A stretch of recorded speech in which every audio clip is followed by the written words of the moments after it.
এই যে বন্ধুরা, শুনছো? নতুন নতুন রোমান্টিক ভালোবাসার গল্প পেতে ও শুনতে চাইলে আমাদের চ্যানেলটি সাবস্ক্রাইব করে বেল বাটনটি অন করে দিও। লাইক কমেন্ট করতে মোটেও ভুলবে না কিন্তু। জানেমান, তোমাকে ছাড়া থাকতে মন চাইছিল না, তাই আমি তোমার কাছে চলে এলাম। আরে, এই মেয়ের তো দেখছি লজ্জা শরম বলতে কোনো কিছুই নেই। ক্লাস ভর্তি স্টুডেন্টের সামনে সে আমায় কিস করে দিল। আরে জানেমান, তুমি এইভাবে আমার দিকে তাকিয়ে আছো কেন? আমি তোমাকে আদর করেছি, এতে তুমি খুশি হওনি?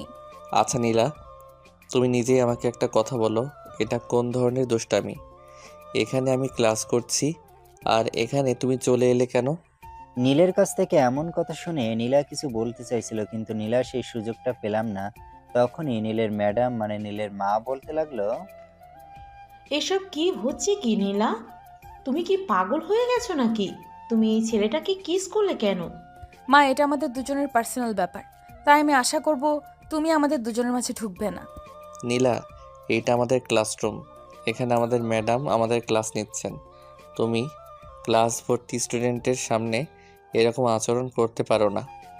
ওরে বাবা রে, শাশুড়ি জামাই দেখছি এক পক্ষ হয়ে গেছো এখনই। তখন নীলার মা নীলাকে বলতে লাগলো, নীলা, এসব কোন ধরনের আচরণ? তুমি এক্ষুনি এখান থেকে বের হয়ে যাবে, নাকি আমি তোমার জন্য অন্য ব্যবস্থা করব। আচ্ছা ঠিক আছে, আমি এখন এখান থেকে বের হয়ে যাচ্ছি, কিন্তু আমি সময় মতো আবার তোমার কাছে আসব, কথাটা বলে দিলাম। এই কথা বলতে বলতে নীলা ক্লাসরুম থেকে বের হয়ে চলে গেল। তখন নীল আবার ক্লাস করতে শুরু করলো। এভাবেই তার সবগুলো ক্লাস শেষ হয়ে গেল। ভার্সিটি ছুটি হলে বাসার দিকে রওনা দিচ্ছিল, এমন সময় হঠাৎ ভার্সিটির গেটের সামনে কোথা থেকে নীলা দৌড়ে এসে নীলকে জড়িয়ে ধরে তার ঠোঁটে কিস করে দিল। নীল তখন হতভম্ব হয়ে দাঁড়িয়ে রইল। কি ব্যাপার সুইট হার্ট, তুমি এইভাবে হতবম্ব হয়ে দাঁড়িয়ে আছো কেন? তো আমি কি করব নীলা, তুমি নিজেই আমাকে সেটা বলো। তুমি কি পাগল হয়ে গেছো নাকি? আমি নিজে সেটা বুঝতে পারছি না। আরে বাবা, আমি পাগল হতে যাব কেন? আমি তোমাকে ভালোবাসি, আর তোমাকে ছাড়া একদম থাকতেই পারি না। তাই তো আমি বারবার তোমার কাছে ছুটে চলে আসি। এটা কি তুমি বুঝতে পারো না? নীলা, এটাকে ভালোবাসা বলে না। তুমি নিজেকে সংযত করতে শিখো। আসলে তুমি এখনো ঠিকভাবে বুঝতেই পারোনি যে ভালোবাসা কাকে বলে। নীলের কাছ থেকে এমন কোনো কথা আশা করেনি নীলা, তাই সে অনেকটা রেগে গেল এবং রেগে গিয়ে বলতে থাকলো, তুমি কি আমায় ভালোবাসো না, নাকি আমাকে এখন আর তোমার ভালো লাগে না? কোনটা? এগুলো কোন ধরনের কথা নীলা? আমি তোমাকে ভালোবাসি না এই কথাটার মানে কি? আর তোমাকে আমার ভালো লাগে না এটারই মানে কি? তুমি যদি আমাকে ভালোবাসতে তাহলে তুমি আমাকে এমন কথা বলতে পারতে না। তোমার একবার হলেও মুখে আটকাতো। তখন নীলেরও মেজাজ খারাপ হয়ে যাচ্ছিল, কারণ সে নিজে এই মেয়েটাকে ভালোবেসেছিল, কিন্তু মেয়েটা এমন হবে সেটা সে ভাবতে পারেনি। নীল নীলাকে যতদূর জানতো যে সে যথেষ্ট বুদ্ধিসম্পন্ন এবং মেধাবী একটা মেয়ে, কিন্তু মেধা ঠিকই আছে, বুদ্ধি নেই। তখন নীল নীলাকে বলতে থাকলো, নীলা প্লিজ, এখন ভার্সিটি ছুটি হয়েছে, তুমি বাসায় যাও। তারপর রাতে তোমার সঙ্গে আমি ফোনে কথা বলবো। আর আমি যদি বলি আমি বাসায় যাব না? মানে কি নীলা, তুমি বাসায় যাবে না এর মানে কি? তুমি থাকবে কোথায়? আমি কোথায় থাকবো না থাকবো সেই সব কিছু নিয়ে তোমাকে মাথা না ঘামালেও চলবে। তুমি বাসায় চলে যাও, আমি তোমার সঙ্গে আর কোনো কথা বলতে চাই না। নীলা প্লিজ, তুমি বাসায় যাও। আমি তোমাকে শেষবারের মতো বলছি। বাসায় যাব, তবে একটা শর্ত আছে। আমাকে নিয়ে এখন ঘুরতে বেরোতে হবে। আর ঘুরতে যদি না যেতে পারো তাহলে আমাকে নিয়ে রেস্টুরেন্টে যেতে হবে। এগুলো কোন ধরনের পাগলামি? আমি সত্যিই জানি না। সারাদিন ভার্সিটি ক্লাস করে এখন তোমাকে নিয়ে বেরোতে হবে? আচ্ছা যাই হোক, ঠিক আছে, আমি তোমাকে নিয়ে ঘুরতে যেতে পারবো না। রেস্টুরেন্টে চলো। অতঃপর নীলাকে নিয়ে রেস্টুরেন্টে চলে যায় এবং সেখানে খাওয়া দাওয়া শেষ করে দুজন যার যার বাসায় চলে যায়। আর এদিকে নীল বাসায় এসে পড়াশোনা শেষ করে রাতের খাবার শেষ করে ঘুমিয়ে পড়ে নীলাকে ফোন দেওয়ার কথা তার মনে ছিল না। রাত প্রায় 1:30টার মতন হবে বাজে। তখনই সে তার বুকের ওপর কারো গরম নিঃশ্বাসের অনুভূতি পাচ্ছিল। নীল চোখ মেলে তাকিয়ে দেখে তার বুকের ওপর একটা মেয়ে মাথা রেখে শুয়ে আছে। তখন সে অনেকটা ভয় পেয়ে যায় এবং চিৎকার করে ওঠে, ও মা গো, বাবা গো, মরে গেলাম গো। আমার রুমে ভূত এসেছে, কেউ আমাকে বাঁচাও। তোমার রুমে ভূত আসেনি, আমি এসেছি। নীল চোখ খুলে মেয়েটার দিকে তাকিয়ে দেখে এটা অন্য কেউ নয়, তারই প্রেমিকা নীলা। তখন সে অনেকটা অবাক হয়ে নীলাকে জিজ্ঞাসা করে, এই মেয়ে, তোমার সাহস তো কম না। তুমি এত রাতে আমার বাসায় আসলে কিভাবে? ভালোবাসলে সাহস থাকতে হয় না, সাহস জুগিয়ে নিতে হয়। আমি তোমাকে ভালোবাসি, তাই সাহসটা আমি নিজেই জুগিয়ে নিয়েছি। নিলে আমি আসলেই বুঝতে পারছি না এসব পাগলামির মানেটা কি। তুমি এখানে আসলে কেন? তোমাকে আমি বলেছিলাম প্রতিদিন রাত্রে ঘুমানোর আগে আমাকে একবার কল করে নিতে, কিন্তু তুমি সেটা না করেই ঘুমিয়ে পড়েছিলে।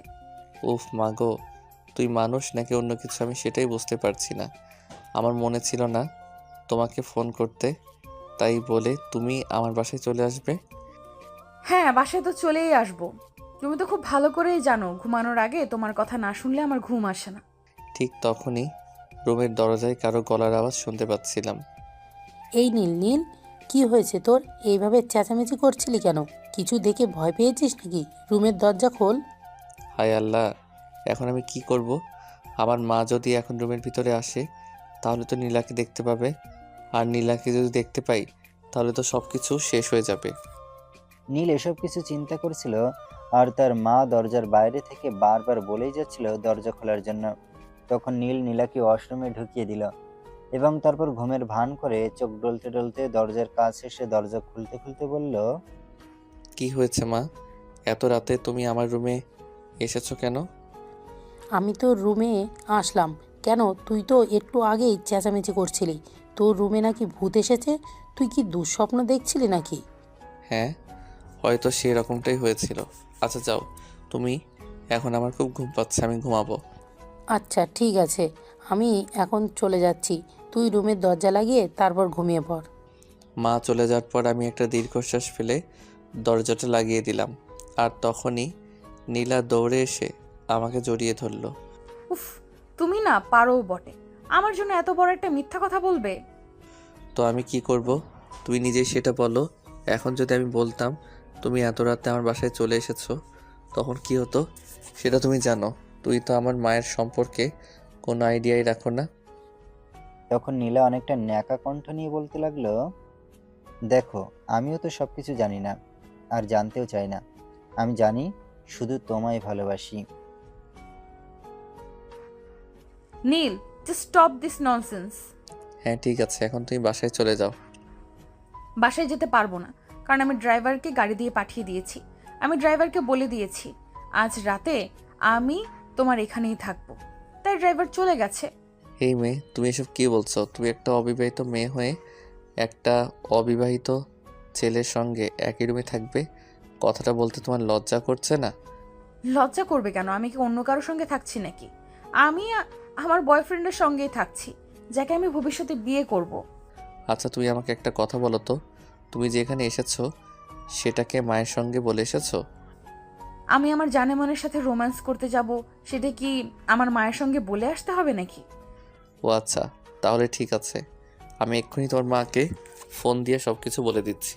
একদমই নয়, আমি তোমাকে সেটা করতে দেব না। কথাটা বলতে বলতে নীলা নীলের কাছ থেকে মোবাইলটা কেড়ে নিল এবং সঙ্গে সঙ্গে মোবাইলটা সুইচ অফ করে ড্রেসিং টেবিলের উপর রেখে দিল, আর সঙ্গে সঙ্গে নীলকে ধাক্কা দিয়ে পিছনের উপর ফেলে দিল। তখনই নীল বলতে লাগলো, আরে এসব কি করছো তুমি? তুমি আমাকে বিছানার উপর ফেলে দিলে কেন? কি আবার করব?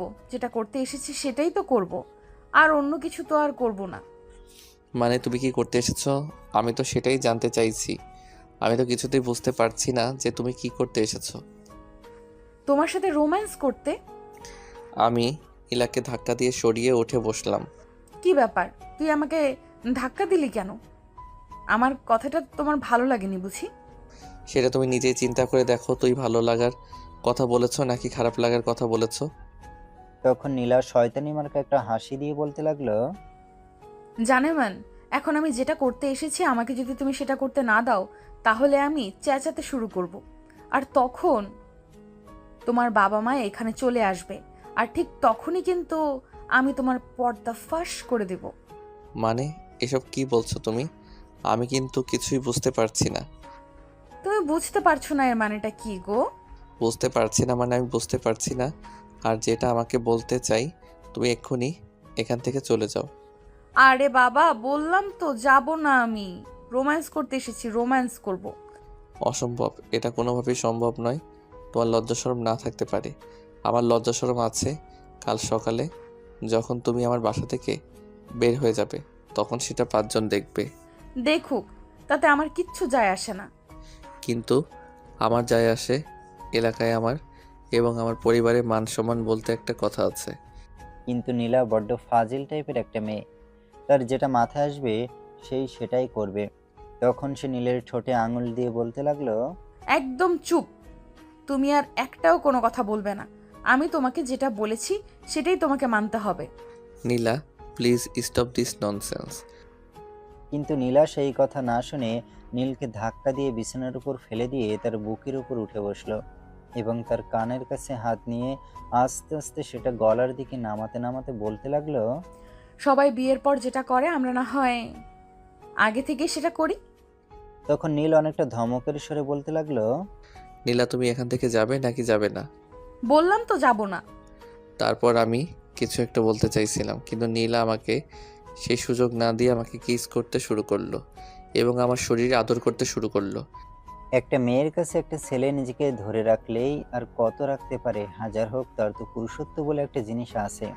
তাই বেশ কিছুক্ষণের মধ্যেই এমন একটা সময় উপস্থিত হলো যখন নীল নিজেও নীলার সঙ্গে রেসপন্স করতে শুরু করে এবং দুজনেই সুখের মহাসমুদ্রে ডুবে গেল। প্রায় 1 ঘন্টা পর দুজন দুজনকে ছেড়ে দিয়ে বিছানার দুপাশে শুয়ে পড়ল এবং নীল নীলাকে বলতে থাকে, নীলা, তোমার কি একবারও মনে হচ্ছে না তুমি আজ যেটা করেছো একটু বেশি করে ফেলেছো? এর জন্য ভবিষ্যতে তোমাকে পস্তাতে হবে। একদমই নয়। আমি যা করেছি ভেবেচিন্তেই করেছি। আমি পস্তাবো এমনটা ভেবে করিনি। তখন আমিও আর কিছু না ভেবে নীলাকে বুকে জড়িয়ে ধরে ঘুমিয়ে পড়লাম। পরের দিন সকাল 6টার মতো হবে বাজে, তখন ঘুম ভাঙলো। ঘুম ভাঙলে ঘড়ির টাইম দেখেই নীল নীলাকে ডাকতে শুরু করলো। এই নীলা, নীলা, ঘুম থেকে উঠো, সকাল হয়ে গেছে। একটু পরে সবাই ঘুম থেকে উঠে যাবে। উঠলে উঠুক, তাতে কি? আমার ঘুম পাচ্ছে, আমি ঘুমাবো, আমায় ডেকো না। নীলা বোন আমার, তোমায় দুটো পায়ে ধরছি, তুমি এক্ষুনি এখান থেকে চলে যাও। আমি হেসে দিয়ে বলতে লাগলাম, এটা কোন ধরনের কথা নীল? নিজের হবু বউকে কেউ বোন বলে? আরে বাবা, আমার মাথা কোনো কাজ করছে না, তাই বলে ফেললাম। সরি, এখন তুমি এখান থেকে যাও। আমি এখান থেকে চলে যাব, তবে একটা শর্ত আছে। তুমি যদি সেই শর্তে রাজি হও তাহলে যেতে পারি, নয়তো যাবই না। মানে এখন আবার কি শর্ত? কি বলতে চাও তুমি? তোমার কি আসলেই মাথা খারাপ কিনা আমি এটা সত্যি জানি না। যেসব মানুষ বিয়ের পরে আর তুমি সেই সব কিছু বিয়ের আগেই আমাকে দিয়ে দিয়েছো, এখন আবার এই পাগলের মতো প্রলাপ করছো। তুমি আমাকে আদর করবে কিনা সেটাই বলো। তুমি এখান থেকে যাবে নাকি আমি তোমাকে কোলে তুলে বেলকনি থেকে জাস্ট নিচে ফেলে দেব? তুমি নিজের বউকে মেরে ফেলার কথা চিন্তা করতে পারো। তুমি তো আসলেই খুবই ভয়ঙ্কর। বউ যদি আমার কথা না শুনে তাহলে তো আমাকে ভয়ঙ্কর হতেই হবে। যাই হোক, তুমি এক্ষুনি এখান থেকে চলে যাও। বাবা মা মনে হয় অলরেডি নামাজ পড়ার জন্য উঠে গেছে, আর তারা যদি কোনো কিছু টের পায় তাহলে আমার জিন্দেগি বরবাদ করে দেবে। কথাটা বলতে না বলতেই নীল তার দরজার কাছে মায়ের গলার আওয়াজ শুনতে পাচ্ছিল। কী রে নীল, কী হয়েছে তোর? কার সঙ্গে এত সকালে কথা বলছিলি? তুই তো কখনো এত সকালে ঘুম থেকেই উঠিস না। হায় আল্লাহ, এখন আমি কি করব? কি করে নিজেকে বাঁচাবো? আর নিজের প্রেমিকাকেই বা কি করে বাঁচাবো? তুমি আমাকে এক্ষুনি একটু আদর করে দিবে নাকি আমি দরজা খুলে তোমার মায়ের সামনে চলে যাব? আল্লাহ গো, আমি মরি আমার জ্বালায়, আর উনি আছেন ওনার প্যারা নিয়ে। আচ্ছা যাই হোক, আমার কাছে এসো, একটু আদর করে দিচ্ছি। নীলার কপালে আলতো করে একটা ভালোবাসার পরশ রেখে দিয়ে বলতে লাগলো, এবার যাও, না হলে দুজনে ধরা পড়ে যাব। ওকে, যাচ্ছি, tata, bye bye, see you. Nila balcony দিয়ে চলে যাওয়ার পর আমি যেন একদম হাঁপ ছেড়ে বাঁচলাম। আর এদিকে দরজার কাছে কড়া নাড়ছে তো নাড়ছেই। কী ব্যাপার নীল, আমি সেই কখন থেকে তোকে ডাকছি।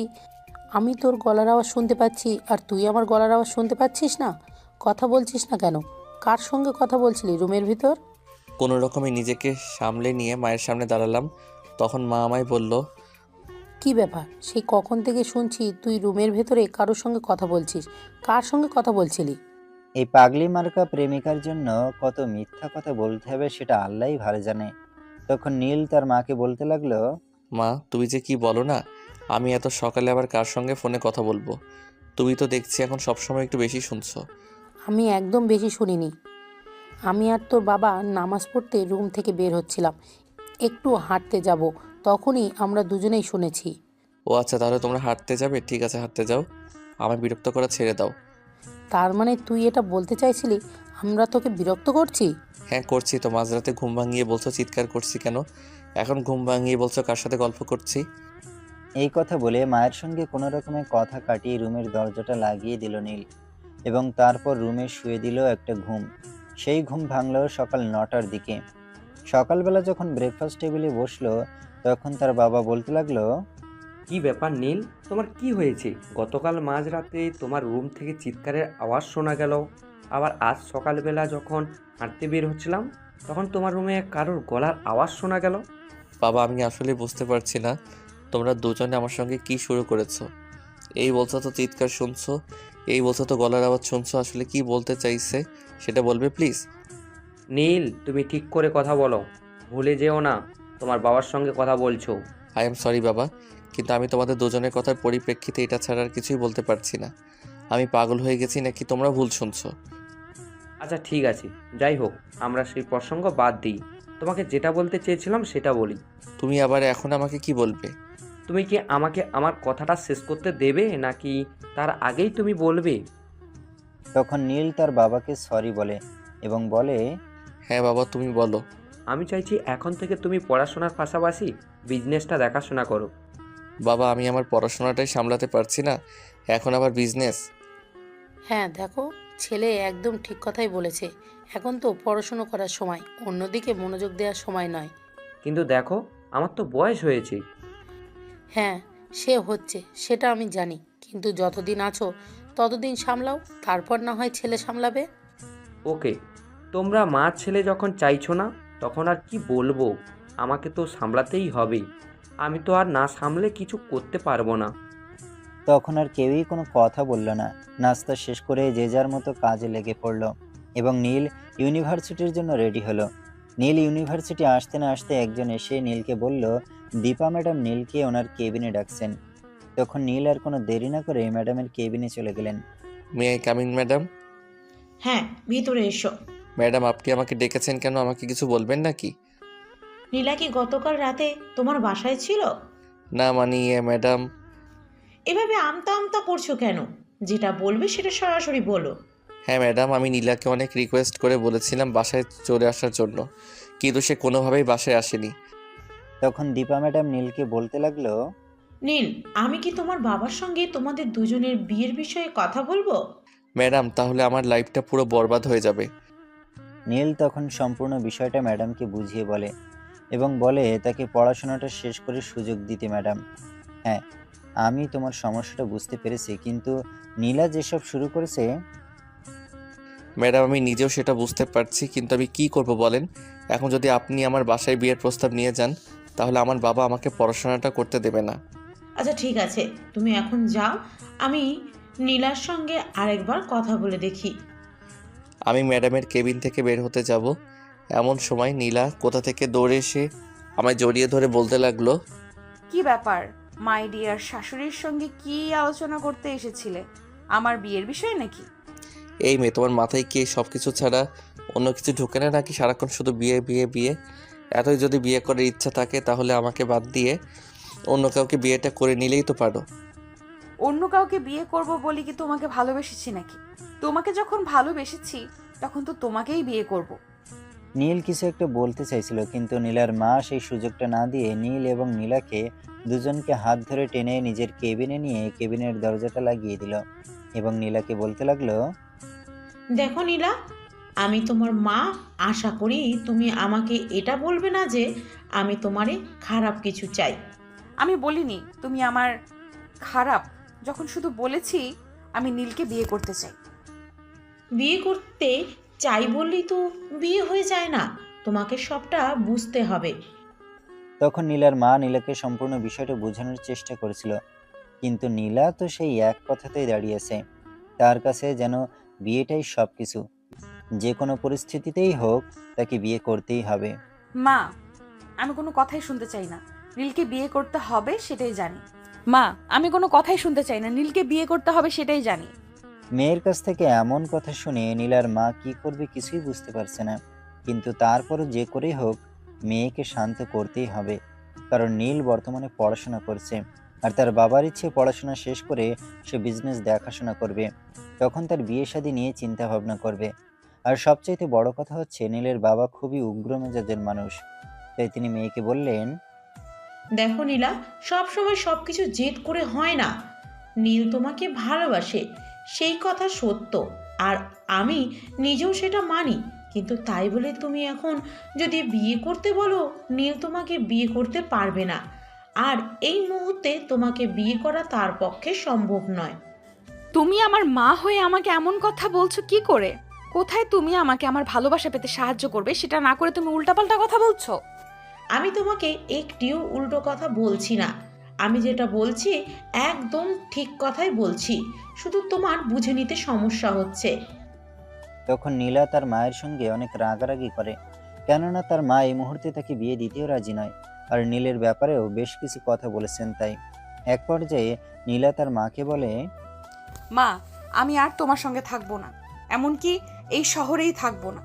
এতটাই দূরে চলে যাব যেখানে তুমি এবং নীল কেউ থাকবে না। নীলা, তোমার এমন কথা বলার অর্থটা কি? আমি কিন্তু কোনো কিছুই বুঝতে পারছি না। তুমি এসব পাগলামো কেন শুরু করেছো? তুমি কি আমার কোনো কথাই শুনবে না নাকি? তখন নীলা পছন্দ রাগী গলায় তার মাকে বলতে থাকে, যেখানে তুমি এবং নীল তোমরা কেউই আমার কোনো কথা শুনবে না, সেখানে তোমাদের কথা শোনার তো কোনো অর্থই নেই, তাই আমি তোমাদের ছেড়ে চলে যাচ্ছি। তখন নীলার মা মনে মনে চিন্তা করলো, এই মুহূর্তে নীলকে ফোন করা উচিত, নীল যদি কিছু একটা করতে পারে। তাই তিনি আর এক মুহূর্ত দেরি না করে সঙ্গে সঙ্গে নীলকে ফোন দিলেন। নীল, তুমি এখন কোথায়? তুমি একটু আমাদের বাসায় আসো তো। কেন ম্যাডাম, কোনো সমস্যা হয়েছে নাকি? আমি তো একটু বাসার কাজে ব্যস্ত ছিলাম। তখন নীলার মা সমস্ত ঘটনা খুলে বলে এবং নীলকে যত দ্রুত সম্ভব তাদের এখানে আসতে বলে। তখন নীল বলে, ওকে ম্যাডাম, কোনো সমস্যা নেই, আপনি কোনো চিন্তা করবেন না। আমি কিছুক্ষণের মধ্যে এখানে চলে আসছি। আর হ্যাঁ, আপনি কিন্তু নীলাকে কোথাও যেতে দিবেন না। আমি আসার আগ পর্যন্ত তাকে যেভাবে হোক আটকে রাখুন।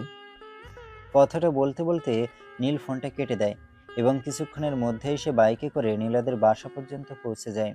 কিন্তু সে বাসায় এসে দেখে নীলা ব্যাগপত্র গুছিয়ে একদম রেডি হয়ে গেছে বাসা ছেড়ে চলে যাওয়ার জন্য। এমন অবস্থা দেখে নীল কোনো কিছু না জানার ভান করে নীলাকে বলল, কি ব্যাপার নীলা, কোথাও ঘুরতে যাচ্ছ নাকি? আমাকে তো কিছু বললে না। আমিও যেতাম তোমার সাথে। মহাভারত উদ্ধার করতে যাচ্ছি। কেন, তোমার কোনো সমস্যা নাকি? তুমি আমার সঙ্গে এভাবে রেগে গিয়ে কথা বলছো কেন? কিছু হয়েছে নাকি? আমি কি তোমাকে বলেছি নাকি যে আমার কিছু হয়েছে? আমার কিছুই হয়নি। আমার এখানে থাকতে ভালো লাগছে না, তাই আমি চলে। এগুলো কোন ধরনের কথা? আমি আসলে বুঝতে পারছি না। তুই হুট করে কোথাও চলে যাবে এমনটা হয় নাকি? কিছু হলে তুমি আমাকে বলা কিংবা ম্যাডামকে বলো, আমরা সমাধানের চেষ্টা করি। কিন্তু তুমি সেটা না করে হুটহাট করে কোথাও একটা চলে যাচ্ছ। আমার কোনো সমস্যা নিয়ে তোমাদের কোনো মাথা ব্যথা কোনো দিনই ছিল না, আর না কোনো দিন দেখাতে হবে। তাই আমি তোমার কাছে রিকোয়েস্ট করে বলছি, তুমি আমায় যেতে দাও। আর যদি বলি আমি তোমাকে কোথাও যেতে দেবো না, তখন তুমি কি করবে? সেরকম কোনো অধিকার তোমার নেই যে তুমি আমায় আটকে রাখবে।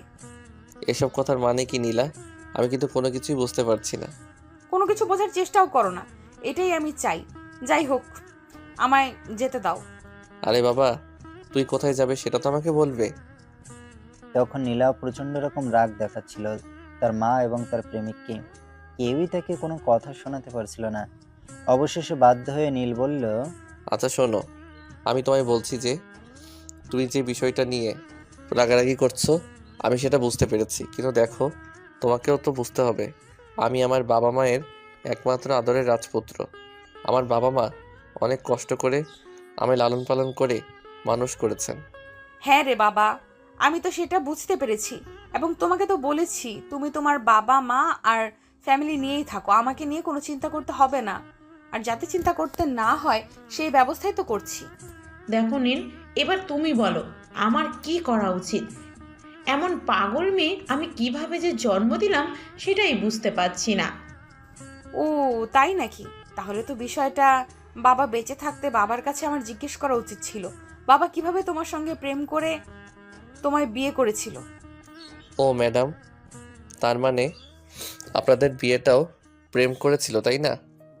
তখন নীলার মা অনেকটা লাজুক দৃষ্টি নিয়ে নীলের দিকে তাকিয়ে বলল, হ্যাঁ বাবা। এই কথা শুনে নীল নীলার মাকে বলতে থাকলো, আচ্ছা ম্যাডাম, আপনি যদি কিছু মনে না করেন তাহলে আমি আপনার একটা কথা জিজ্ঞেস করতে পারি? হ্যাঁ বল, এত সংকোচ করার কি আছে? লাভ লেটারটা আপনি নীলার বাবাকে দিয়েছিলেন, না নীলার বাবা আপনাকে দিয়েছিল?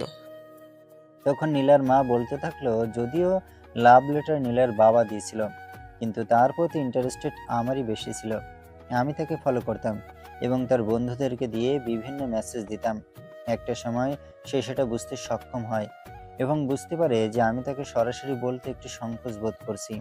তাই সে নিজে এসে তার মনের কথা আমায় বলে। এমন কথা শুনে নীল বলল, ও আচ্ছা, আমি এতক্ষণে বিষয়টা বুঝতে পেরেছি। আসলে মূল সমস্যাটা কোথায়। যাই হোক, আমি যেটা বলছি, নীল কিছু একটা বলতে চাইছিল, ঠিক এমন সময় নীলা তাকে সেই সুযোগটা না দিয়ে বলতে থাকলো, তুমি আমায় এক্ষুনি কাজী অফিসে গিয়ে বিয়ে করবে। এই কথা শুনে নীলের মেজাজ অনেকটাই খারাপ হয়ে যায়। তাই সে প্রচন্ড রকম রেগে গিয়ে নীলাকে বলতে থাকে, এই আসলে তোমার সমস্যাটা কোথায় সেটাই বুঝতে পারছি না। তোমার মাথায় কি বিয়ে ছাড়া আর কোনো চিন্তা নেই? না নেই তো আমি কি করব? তখন নীলার মা তাদের দুজনকে একটু থামিয়ে দিয়ে বলতে থাকলো, নীলা প্লিজ তুমি থামো। নীল, তুমি কিছু একটা বলতে চাইছিলে, সেটা বলো। ম্যাডাম, আমি আসলে বলতে চাইছিলাম, আমার তো ফাইনাল ইয়ারের এক্সামের আরও 4 মাস মতো সময় বাকি আছে। আপনি একটা কাজ করুন, আগামীকাল একবার আমার বাবার অফিসে চলে যান, আর সেখানে বাবার সঙ্গে একটু দেখা করুন। তাহলে মায়ের সঙ্গে আমিও যাব। তখন নীল আর নীলার মা দুজনে হাসবে নাকি কাঁদবে কিছুই বুঝতে পারছে না। একটা মেয়ে কতটা বিয়ে পাগল হলে এমন কথা বলতে পারে, যে কিনা বিয়ের আগেই হবু শ্বশুর মশাইয়ের সঙ্গে নিজের বিয়ের সম্পর্কে কথা বলতে যেতে প্রস্তুত। তারপরও নিজেকে সংযত রেখে নীলার মা নীলাকে বলে, দেখো মা, যা কথা বলার আমি বলবো, তোমাকে যেতে হবে না। তুমি আমার উপর বিশ্বাস রাখো, আমি তো তোমার মা। তুমি আমার মা নাকি শত্রু সেটা আমি জানি না, কারণ তুমি আমার ভালোবাসা পেতে কোনো সহযোগিতা করছো না। তাহলে কিভাবে বুঝবো যে তুমি আমার মা? তাহলে কি তুমি আমাকে বলছো যে আমি নীলের বাবার সঙ্গে দেখা করব না এবং এই বিষয়ে কোনো কথাও বলবো না? তুমি যদি কথা বলতে অসম্মতি প্রকাশ করো তাহলে আমি নিজেই চলে যাব নীলের বাবার সঙ্গে কথা বলতে, কারণ আমি তো নীলকে ভালোবাসি। তাকে ছাড়া বেঁচে থাকা আমার পক্ষে পসিবল নয়। এই কথা বলে নীলা আরো অনেক অসংগত কথা বলতে থাকে, যেটা শুনে নীলার মা প্রচন্ড রকমের রেগে যায় এবং সে স্পষ্ট জানিয়ে দেয় যে নীলের বাবার সঙ্গে সে কোনো কথা বলবে না, এমনকি দেখাও করবে না। তখন নীলা যেটা করে সেটার জন্য নীল এবং নীলার মা কেউই প্রস্তুত ছিল না। নীলা তখনই বাসা থেকে বের হয়ে সোজা নীলের বাবার অফিসে চলে যায়। আসসালামু আলাইকুম। আমি যদি ভুল না করে থাকি তাহলে আপনি নীলের বাবা। হ্যাঁ, কিন্তু তুমি কে? তোমাকে তো চিনলাম না। ইনফ্যাক্ট তোমাকে আজকের আগে কখনো দেখিনি। আমি আপনার হবু বৌমা। মানে কি এসব তুমি কি বলছো? হ্যাঁ শ্বশুরমশাই, আমি যা বলছি একদম সত্যি কথাই বলছি। আপনার ছেলের সঙ্গে আমার গোপনে বিয়ে হয়েছে, প্রায় 6 মাসের মতন হবে। ইতিমধ্যে আমরা বেশ কয়েকবার ডেটিংয়ে গিয়েছি, আর এখন আমি 3 মাসের প্রেগনেন্ট। আর আপনার ছেলে আমায় অস্বীকার করছে। এই মেয়ে, আমার মনে হয় তুমি ভুলে যাচ্ছ তুমি কার সঙ্গে কথা বলছো। তুমি চৌধুরী গ্রুপ অফ ইন্ডাস্ট্রিজের একমাত্র মালিকের সঙ্গে কথা বলছো। না শ্বশুরমশাই, আপনি ভুল করছেন। আমি ভুলে যাইনি যে আমি চৌধুরী গ্রুপ অফ ইন্ডাস্ট্রিজের মালিকের একমাত্র পুত্রের হবু বউ এবং চৌধুরী গ্রুপ অফ ইন্ডাস্ট্রিজের হবু মালকিন। ঘটনাটা কি ঘটছে আর কি ঘটতে চলেছে সেই সব কিছু বুঝতে না পেরে নিজের বাবা তৎক্ষণাৎ নীলকে ফোন দেয় এবং ইমিডিয়েটলি অফিসে আসতে বলে।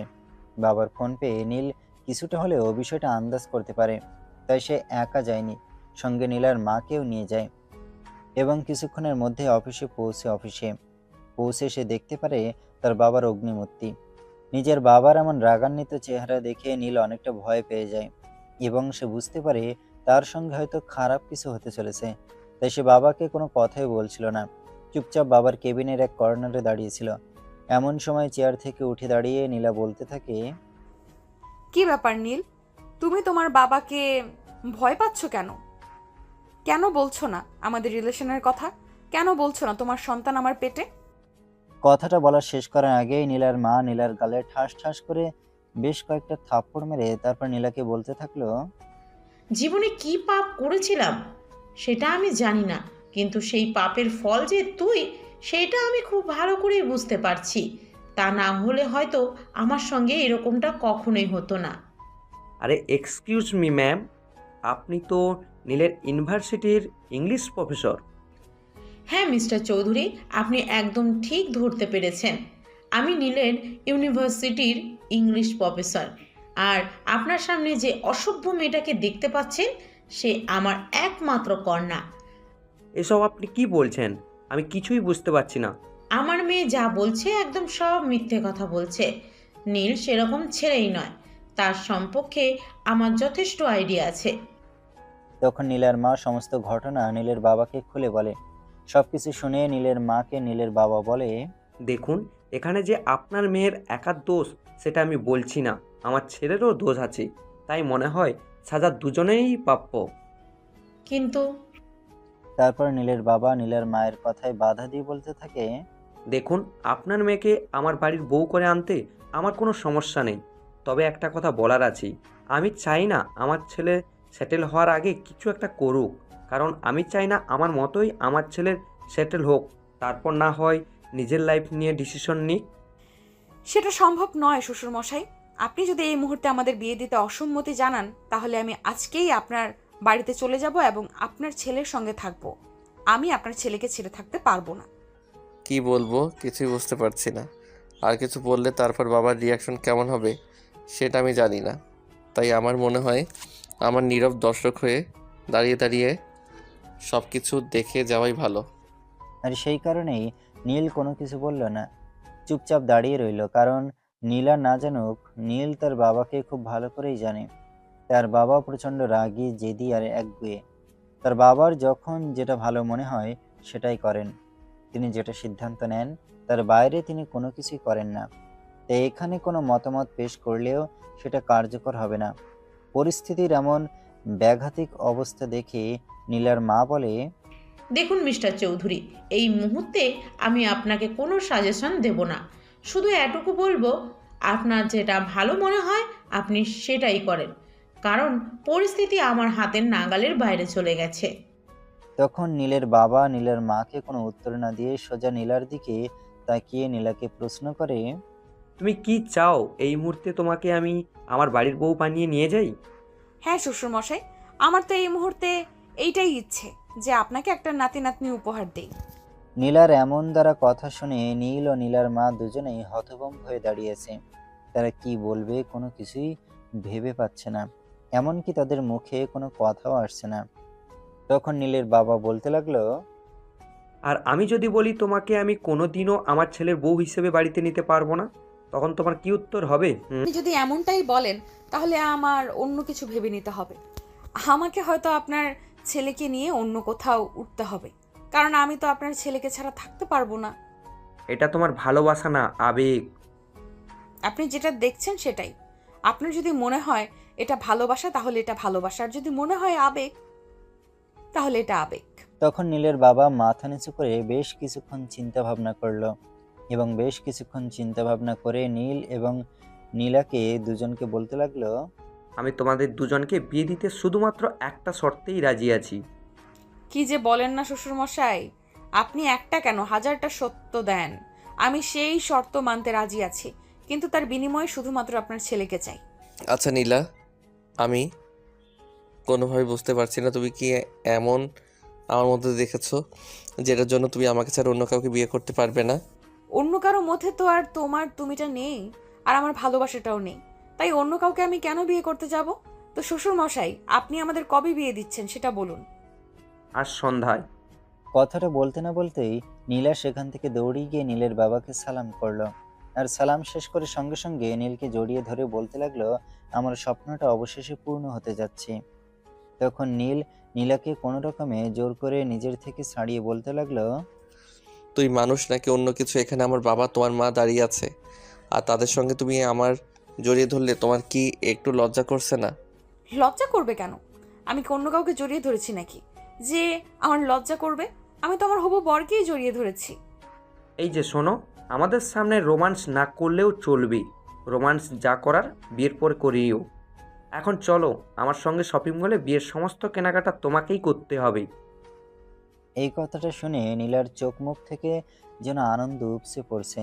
সে আনন্দে আত্মহারা হয়ে তার শ্বশুরমশাইকে বলতে লাগলো, শ্বশুরমশাই, আপনি জানেন কি, শপিং করা আমার অনেক দিনের স্বপ্ন ছিল। অবশেষে আপনি সেটা পূরণ করতে যাচ্ছেন। হ্যাঁ, আমি বুঝতে পেরেছি, এখন চলো আমার সঙ্গে। কথাটা বলতে বলতে নীলের বাবা আর নীলা দুজনে চলে যায় শপিং মলে। প্রায় 5 ঘন্টার মতো সময় লাগে তাদের কেনাকাটা শেষ করতে। এদিকে দেখতে দেখতে সন্ধ্যা হয়ে যায়। নীল, নীলের মা আর নীলার মা তিনজনে নীলেদের বাড়িতে বসে অপেক্ষা করছে তাদের জন্য।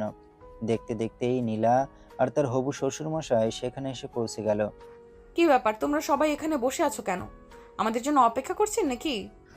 তোমাদের জন্য অপেক্ষা করা ছাড়া আমাদের অন্য কোনো কাজ আছে নাকি? হ্যাঁ, আমিও তো মনে মনে সেটাই ভাবছিলাম। এই মুহূর্তে তো আমাকে বিয়ে করা ছাড়া তোমার হাতে অন্য কোনো ইম্পর্ট্যান্ট কাজ নেই। আমাকে বিয়ে করাটাই তোমার জন্য সবচেয়ে বেশি ইম্পর্ট্যান্ট। যাই হোক, এই যে দেখো, বিয়ের সমস্ত কেনাকাটা শেষ।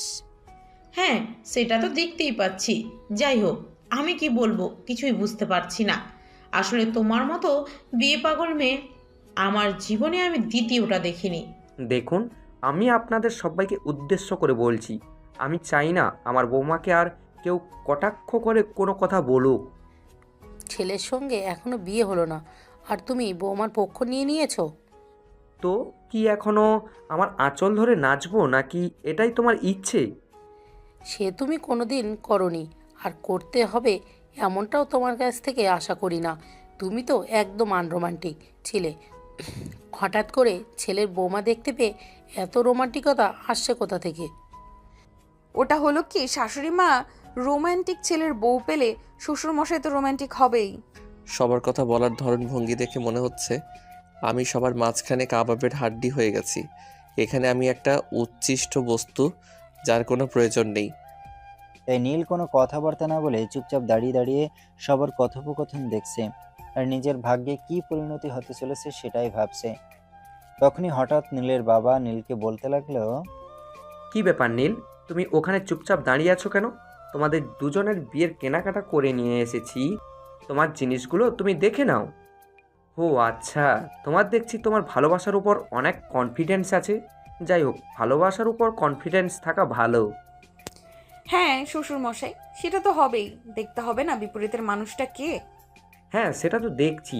যে দেখে শুনে তোমার মতো সুন্দরী আর গুণবতী একটা মেয়েকে পছন্দ করতে পেরেছি, তাহলে সেই মেয়েটার পছন্দ কি খারাপ হতে পারে? অতঃপর নীলের বাবা সেখানে আর কোনো কথা না বাড়িয়ে নীলের মাকে বলল বিয়ের সমস্ত আয়োজন রেডি করতে। কিছু সময়ের মধ্যেই কাজী সাহেব চলে আসবে, আর এর মধ্যেই পাত্র এবং পাত্রীকে রেডি করতে হবে। তখন হঠাৎই নীলের মা নীলের বাবাকে বলে, দেখো, একটা কথা আমার খুব জানতে ইচ্ছা করছে। আমি কি তোমাকে প্রশ্নটা করতে পারি? তুমি যদি আমাকে অনুমতি দাও তাহলে আমি তোমায় প্রশ্ন করব। সারা জীবনে তুমি কতবার আমার কাছ থেকে অনুমতি নিয়েছো সেটা আমি জানি না, কিন্তু আজ তুমি কি এমন কথা বলতে চাও যেটার জন্য আমার কাছ থেকে তোমার অনুমতি নিতে হবে?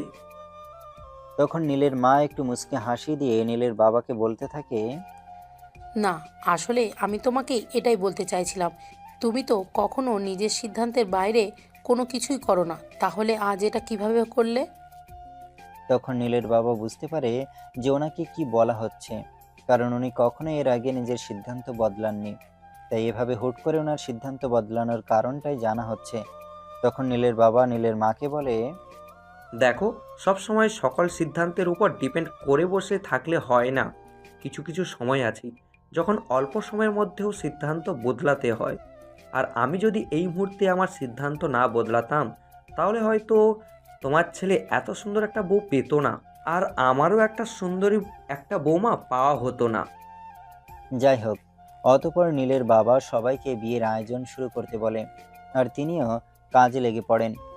প্রায় রাত 8টা মতো বাজে। ইতিমধ্যে সমস্ত আয়োজন রেডি।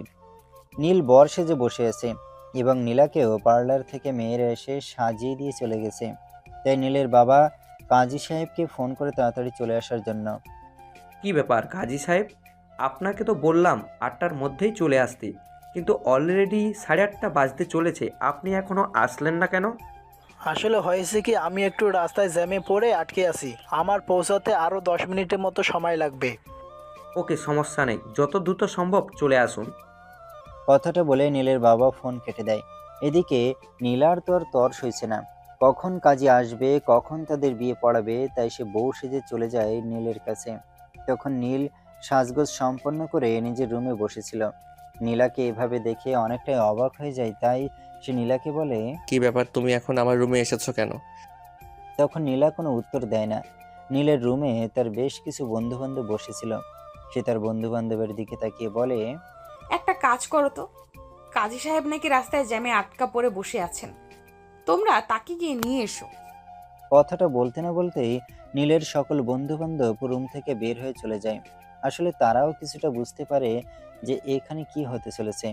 তাই নীল তখন নীলাকে বলে, কি ব্যাপার নীলা, এসব কি হচ্ছে? তুমি কি বিয়ের জন্য একদম পাগলি হয়ে যাচ্ছ নাকি? আমি তো কিছুই বুঝতে পারছি না। যেখানে কাজী সাহেব আসছেন, রাস্তায় একটু প্রবলেমে পড়েছেন, আর তখন কিনা তুমি আমার বন্ধুদের বললে তাকে নিয়ে আসতে। হ্যাঁ বলেছি, বেশ করেছি, তো আমি কি করব? তুমি নিজে সেটা বলো। আমি কতক্ষণ ধরে একা একা বসে আছি তোমায় ছাড়া? তোমায় ছাড়া কি আমার একটুও ভালো লাগে না? নীলা, এগুলো কোন ধরনের পাগলামি? তুমি এখন যাবে এখান থেকে, সবাই বাড়িতে আছে, কেউই দেখে ফেললে কিভাবে তুমি বলো? দেখো নীল, তুমি কিন্তু এটা খুব ভালো করে জানো যে আমাকে নিয়ে কে কি ভাবলো না ভাবলো সেটা নিয়ে আমার বিশেষ কোনো মাথা ব্যথা নেই। তখন নীল মনে মনে বলতে লাগলো, তোমার যে মাথা ব্যথা নেই সেটা তো আমি খুব ভালো করেই জানি, কিন্তু আমার তো মাথা ব্যথা আছে, কারণ আমি তো আর তোমার মতো পাগল নই। আমি সুস্থ সম্পূর্ণ একটা মানুষ। সেই কথাগুলো নিজের মনে মনে বলতে বলতেই নীল নীলাকে বলে, আচ্ছা যাই হোক, এখন তো আমার সঙ্গে দেখা হয়ে গেছে, তুমি যাও এই রুমে। একটু আদর করে দাও, তাহলেই চলে যাব। নীলা, তুমি যাবে এখান থেকে। আরে বাবা, আমি বললাম তো আমি যাব না। আমি এইখানে তোমার আদর খেতে এসেছি। তুমি যতক্ষণ আমাকে আদর না করবে ততক্ষণ আমি যাবই না। নীলা, এক্ষুনি কেউ এসে পড়বে। যদি কেউ দেখে যে তুমি আমার বন্ধুদের রুম থেকে বের করে দিয়ে আমার সঙ্গে রুমে বসে আছো, তাহলে কি ভাববে? কিন্তু সেসব কথা যেন তার কান দিয়ে ঢুকছে না। সে তার কথায় অনড়। সে নীলের কাছে এসেছে, সে একটু আদর পেতে। নীল যতক্ষণ পর্যন্ত থাকে, একটু আদর না করবে, ঠিক ততক্ষণ পর্যন্ত এখান থেকে যাবেই না। কিন্তু নীল এবার জিদ করেই বসেছে, সে নীলাকে আর প্রশ্রয় দেবে না। কারণ সে কিছুটা হলেও বুঝতে পেরেছে বিয়ের পর তার সঙ্গে কি হতে চলেছে। বিয়ের পর পড়াশোনা সে তো নীলা কোনোভাবেই করতে দেবে না, কারণ যে রকমের মেয়ে সারাক্ষণ শুধু তাকে নিয়েই পড়ে থাকতে হবে। নীল এভাবে বসে আছে সেটা দেখে নীলা নিজেই নিজের কাজটা সেরে নিল। নীলের সারা গালে সে তার লাল লিপস্টিকের দাগে ভরিয়ে দিল। এমন অবস্থা দেখে নীল প্রচণ্ড রকমের রেগে যায়, আর নীলাকে বলতে থাকে, নীলা, এখন কিন্তু একদম বেশি হয়ে যাচ্ছে। তুই যদি একদম বেশি বাড়াবাড়ি করো তাহলে কিন্তু আমি বাবার সঙ্গে গিয়ে বলে দিব তোমার সঙ্গে কোনো সম্পর্ক আমার কোনো কালই ছিল না, আর তোমাকে আমি বিয়ে করতে পারবো না। মিস্টার নীল, আমি লাইসেন্সটা পেতে চলেছি, তাই আপনি এখন যাই কিছু করেন না কেন তাতে কোনো কাজ হবে না। নীলার কাছ থেকে এই কথা শুনে নীল তাকে কিছু বলতে চাইছিল, কিন্তু সেটা বলার সুযোগ সে পেল না। ইতিমধ্যে তার বাবা সেখানে সে উপস্থিত হলো, আর বলতে থাকলো, হ্যাঁ মামনি, তুমি একদম ঠিক কথাই বলেছ। সে আর এমন সুযোগ পাবেই না। তাহলে তো আমার শ্বশুর মশাই কিন্তু আমার পাশেই আছে, তোমার পাশে নেই, তাই যতই নাচানাচি করো না কেন কোনো কাজ হবে না। হ্যাঁ, সেটাই তো আমার জন্য একটা দুর্ভাগ্যের মাইনাস পয়েন্ট। কথাটা বলে আর কাউকে কোনো কথা বলার সুযোগ না দিয়ে নীল সেখান থেকে বের হয়ে চলে যায়। কারণ সে খুব ভালো করেই জানে এখানে আর যাই কিছু হোক না কেন তার পক্ষ নিয়ে কেউ কোনো কথা বলবে না। নীলা মামনি, এবার তুমি আমার সঙ্গে চলো, কাজী সাহেব এসে পড়েছেন, শুভক্ষণের সময় আর অল্প। ও তাই নাকি? শ্বশুর মশাই, এই কথাটা আপনি আগে বলবেন তো আমাকে। কথাটা বলতে বলতে নীলা রুম থেকে বের হয়ে ড্রয়িং রুমে চলে গেল। নীলা সেখানে পৌঁছে দেখতে পেল সেখানে কাজী সাহেব সহ সকলে উপস্থিত। নীলাকে এভাবে হন্তদন্ত হয়ে ছুটে আসতে দেখে নীলের মাকে বলে, কি ব্যাপার বৌমা, তুমি এভাবে হন্তদন্ত হয়ে ছুটে এখানে চলে আসলে কেন? কি হয়েছে? আরে শাশুড়ি মা, আপনি দেখতে পাচ্ছেন তো কাজী সাহেব চলে এসেছে, তাহলে আমি এখানে না এসে কোথায় থাকবো? ততক্ষণে কাজী সাহেব সমস্ত লেখাপড়ার কাজ শেষ করে তারপর নীলের বাবাকে বলে, তো চৌধুরী সাহেব, আপনার ছেলের বিয়ের কাবিন কত টাকা লিখবো? সে আপনার যা ইচ্ছা লিখে নিন। দেখুন, আপনি তো খুব ভালো করেই জানেন যে আমার টাকা পয়সা অর্থ সম্পদ কোনো কিছুই অভাব নেই। আমার ছেলের বউ তার বিয়ের কাবিন হিসেবে যা চাইবে আমি তাই দিতে প্রস্তুত। নীলের বাবার কাছ থেকে এমন কথা শুনে কাজী সাহেব নীলার দিকে তাকিয়ে বলল, তো আপনি কি চান আপনার বিয়ের কাবিন হিসেবে? দেখুন কাজী সাহেব, অর্থ সম্পদের টাকা পয়সার প্রতি আমার কোনো আকর্ষণ কোনোদিনও ছিল না আর কোনো দিন হবেও না। আমি শুধু আমার ভালোবাসার মানুষটাকে পেতে চাই, দ্যাটস এনাফ। নীলা, তুমি তো এতক্ষণ বিয়ে বিয়ে বলে পাগল হয়ে যাচ্ছিলে, কিন্তু এখন কাজী সাহেব বিয়ের কাবিননামায় কী লিখবেন সেটা তোমায় জিজ্ঞাসা করছেন, সেটার উত্তর কেন দিচ্ছ না? এখন কেন এত লেট করছো? তখন নীলা নীলের দিকে একটু তাকিয়ে তারপর কাজী সাহেবের দিকে তাকিয়ে বলতে লাগলো। আমার বিয়ের কাবিননামায় আমার স্বামীর নাম লেখা হোক। তখন কাজী সাহেব এমন উদ্ভট কথার মানে জানতে চাইলে নীলা বলে সে নীলকে প্রচণ্ড রকমের ভালোবাসে, সে নীলকে কোনোভাবেই হারাতে চায় না, যাতে কোনো কারণে তাদের সম্পর্কটা বিচ্ছেদের পথে চলে গেলেও তার বিনিময়ে সে শুধু নীলকেই পায়। তখন নীলের বাবা নীলাকে বলে, দেখো, সেই বিষয়ে তুমি আমার উপর সম্পূর্ণ ভরসা রাখতে পারো। আমি যতদিন বেঁচে আছি ততদিন আমার ছেলে তোমার সঙ্গে সম্পর্ক নষ্ট করার কথা মাথায় আনতে পারবে না।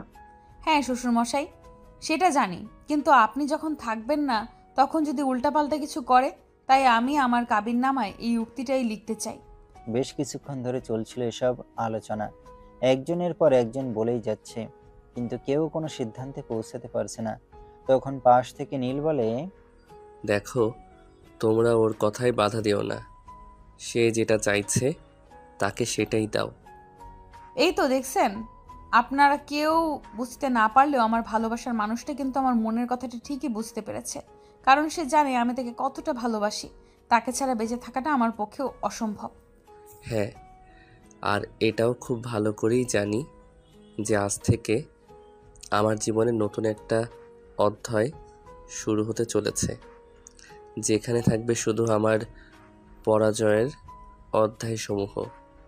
এই কথাটা নীল বিড়বিড় করে বলছিল, কিন্তু বিড়বিড় করে বললে কি হবে, সেই কথাটা নীলার কান পর্যন্ত পৌঁছে গেল।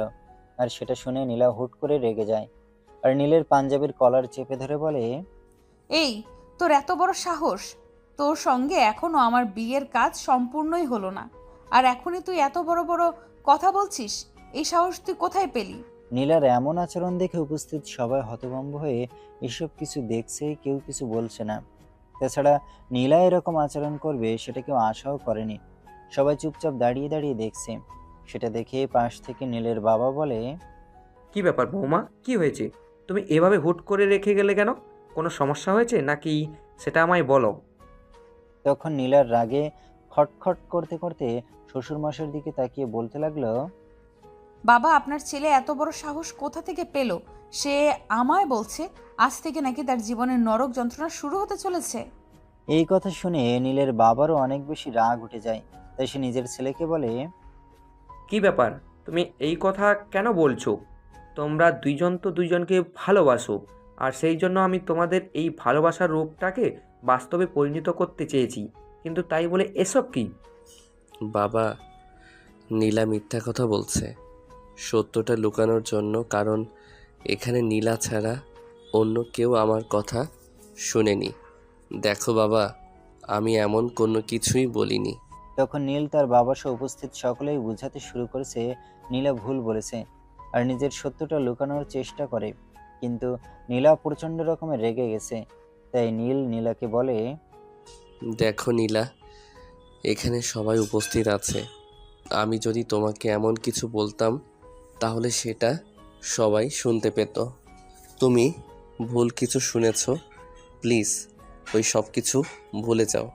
আমাদের নতুন জীবন শুরু হয়েছে, নতুন জীবন নিয়ে চিন্তা করো। তখন নীলা সেখানে দাঁড়িয়ে দাঁড়িয়ে চুপচাপ বেশ কিছুক্ষণ চিন্তা ভাবনা করল, এবং চিন্তা ভাবনা শেষ করে সে মনে মনে এটাই সিদ্ধান্ত নিল যে আমি হয়তো ভুলই শুনেছি, নয়তো সবাই শুনতে পেত।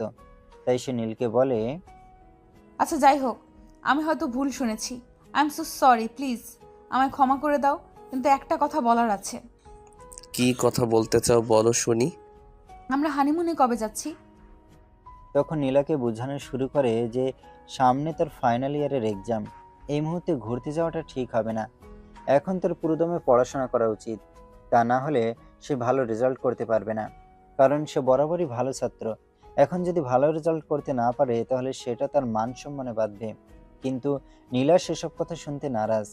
তাই নীলা তার শ্বশুর মশাইয়ের কাছে বলে, বাবা দেখেন আপনার ছেলে কি বলছে। বৌমা, এসব বিষয় নিয়ে তুমি একদমই চিন্তা করো না। তুমি সবটা আমার উপরে ছেড়ে দাও আর আমার উপর ভরসা রাখো। আমি যা করব সেটাই এই বাড়িতে হবেই।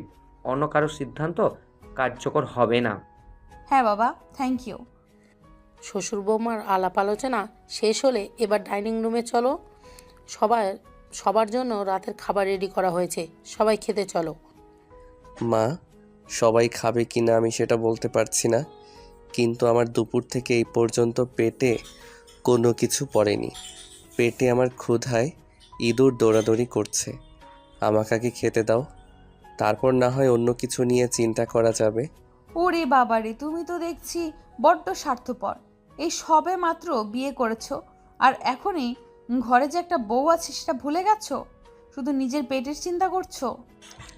বউয়ের কথা ভুলে গেছি? যেটা আমি কখন বললাম? আমি শুধু বললাম যে আমার পেটে প্রচণ্ড ক্ষুধা লেগেছে, আমাকে খেতে হবে। তখন নীলার শ্বশুর নীলাকে বুঝিয়ে বাজিয়ে ডাইনিং টেবিলে নিয়ে যায় এবং পরিবারের সকলে সেখানে উপস্থিত হয়। সবাই একসঙ্গে খেতে বসেছে। নীলা আর নীল সামনাসামনি খেতে বসেছে। তখনই নীলা হঠাৎ নীলের পায়ের খামচি দেয়। নীলের পায়ের নখ অনেক বড় বড় ছিল। এতে নীলের পায়ের কিছুটা অংশের চামড়া ছিঁড়ে গিয়ে রক্ত পড়ে যায়, আর তাতে নীল অনেকটা ব্যথা পায়। সেজন্য সে চিৎকার করে বলে, মা, আমাদের বাসায় মনে হয় বিড়ালের উৎপত্তিটা একটু বেশি বেড়ে গেছে। দেখো, আমার পায়ে বিড়াল খামচি দিয়েছে, খুব ব্যথা পেয়েছি। দেখো, এই যে রক্ত পড়ছে। আরে বাবা, আমাদের সারা বাড়িতে তো একটা মাত্রও বিড়াল নেই, তাহলে তুই বিড়াল পেলি কোথায়? আর তোর পায়ে তো দেখছি সত্যি রক্ত পড়ছে, আয় দেখি, ফার্স্ট এড করে দিচ্ছি।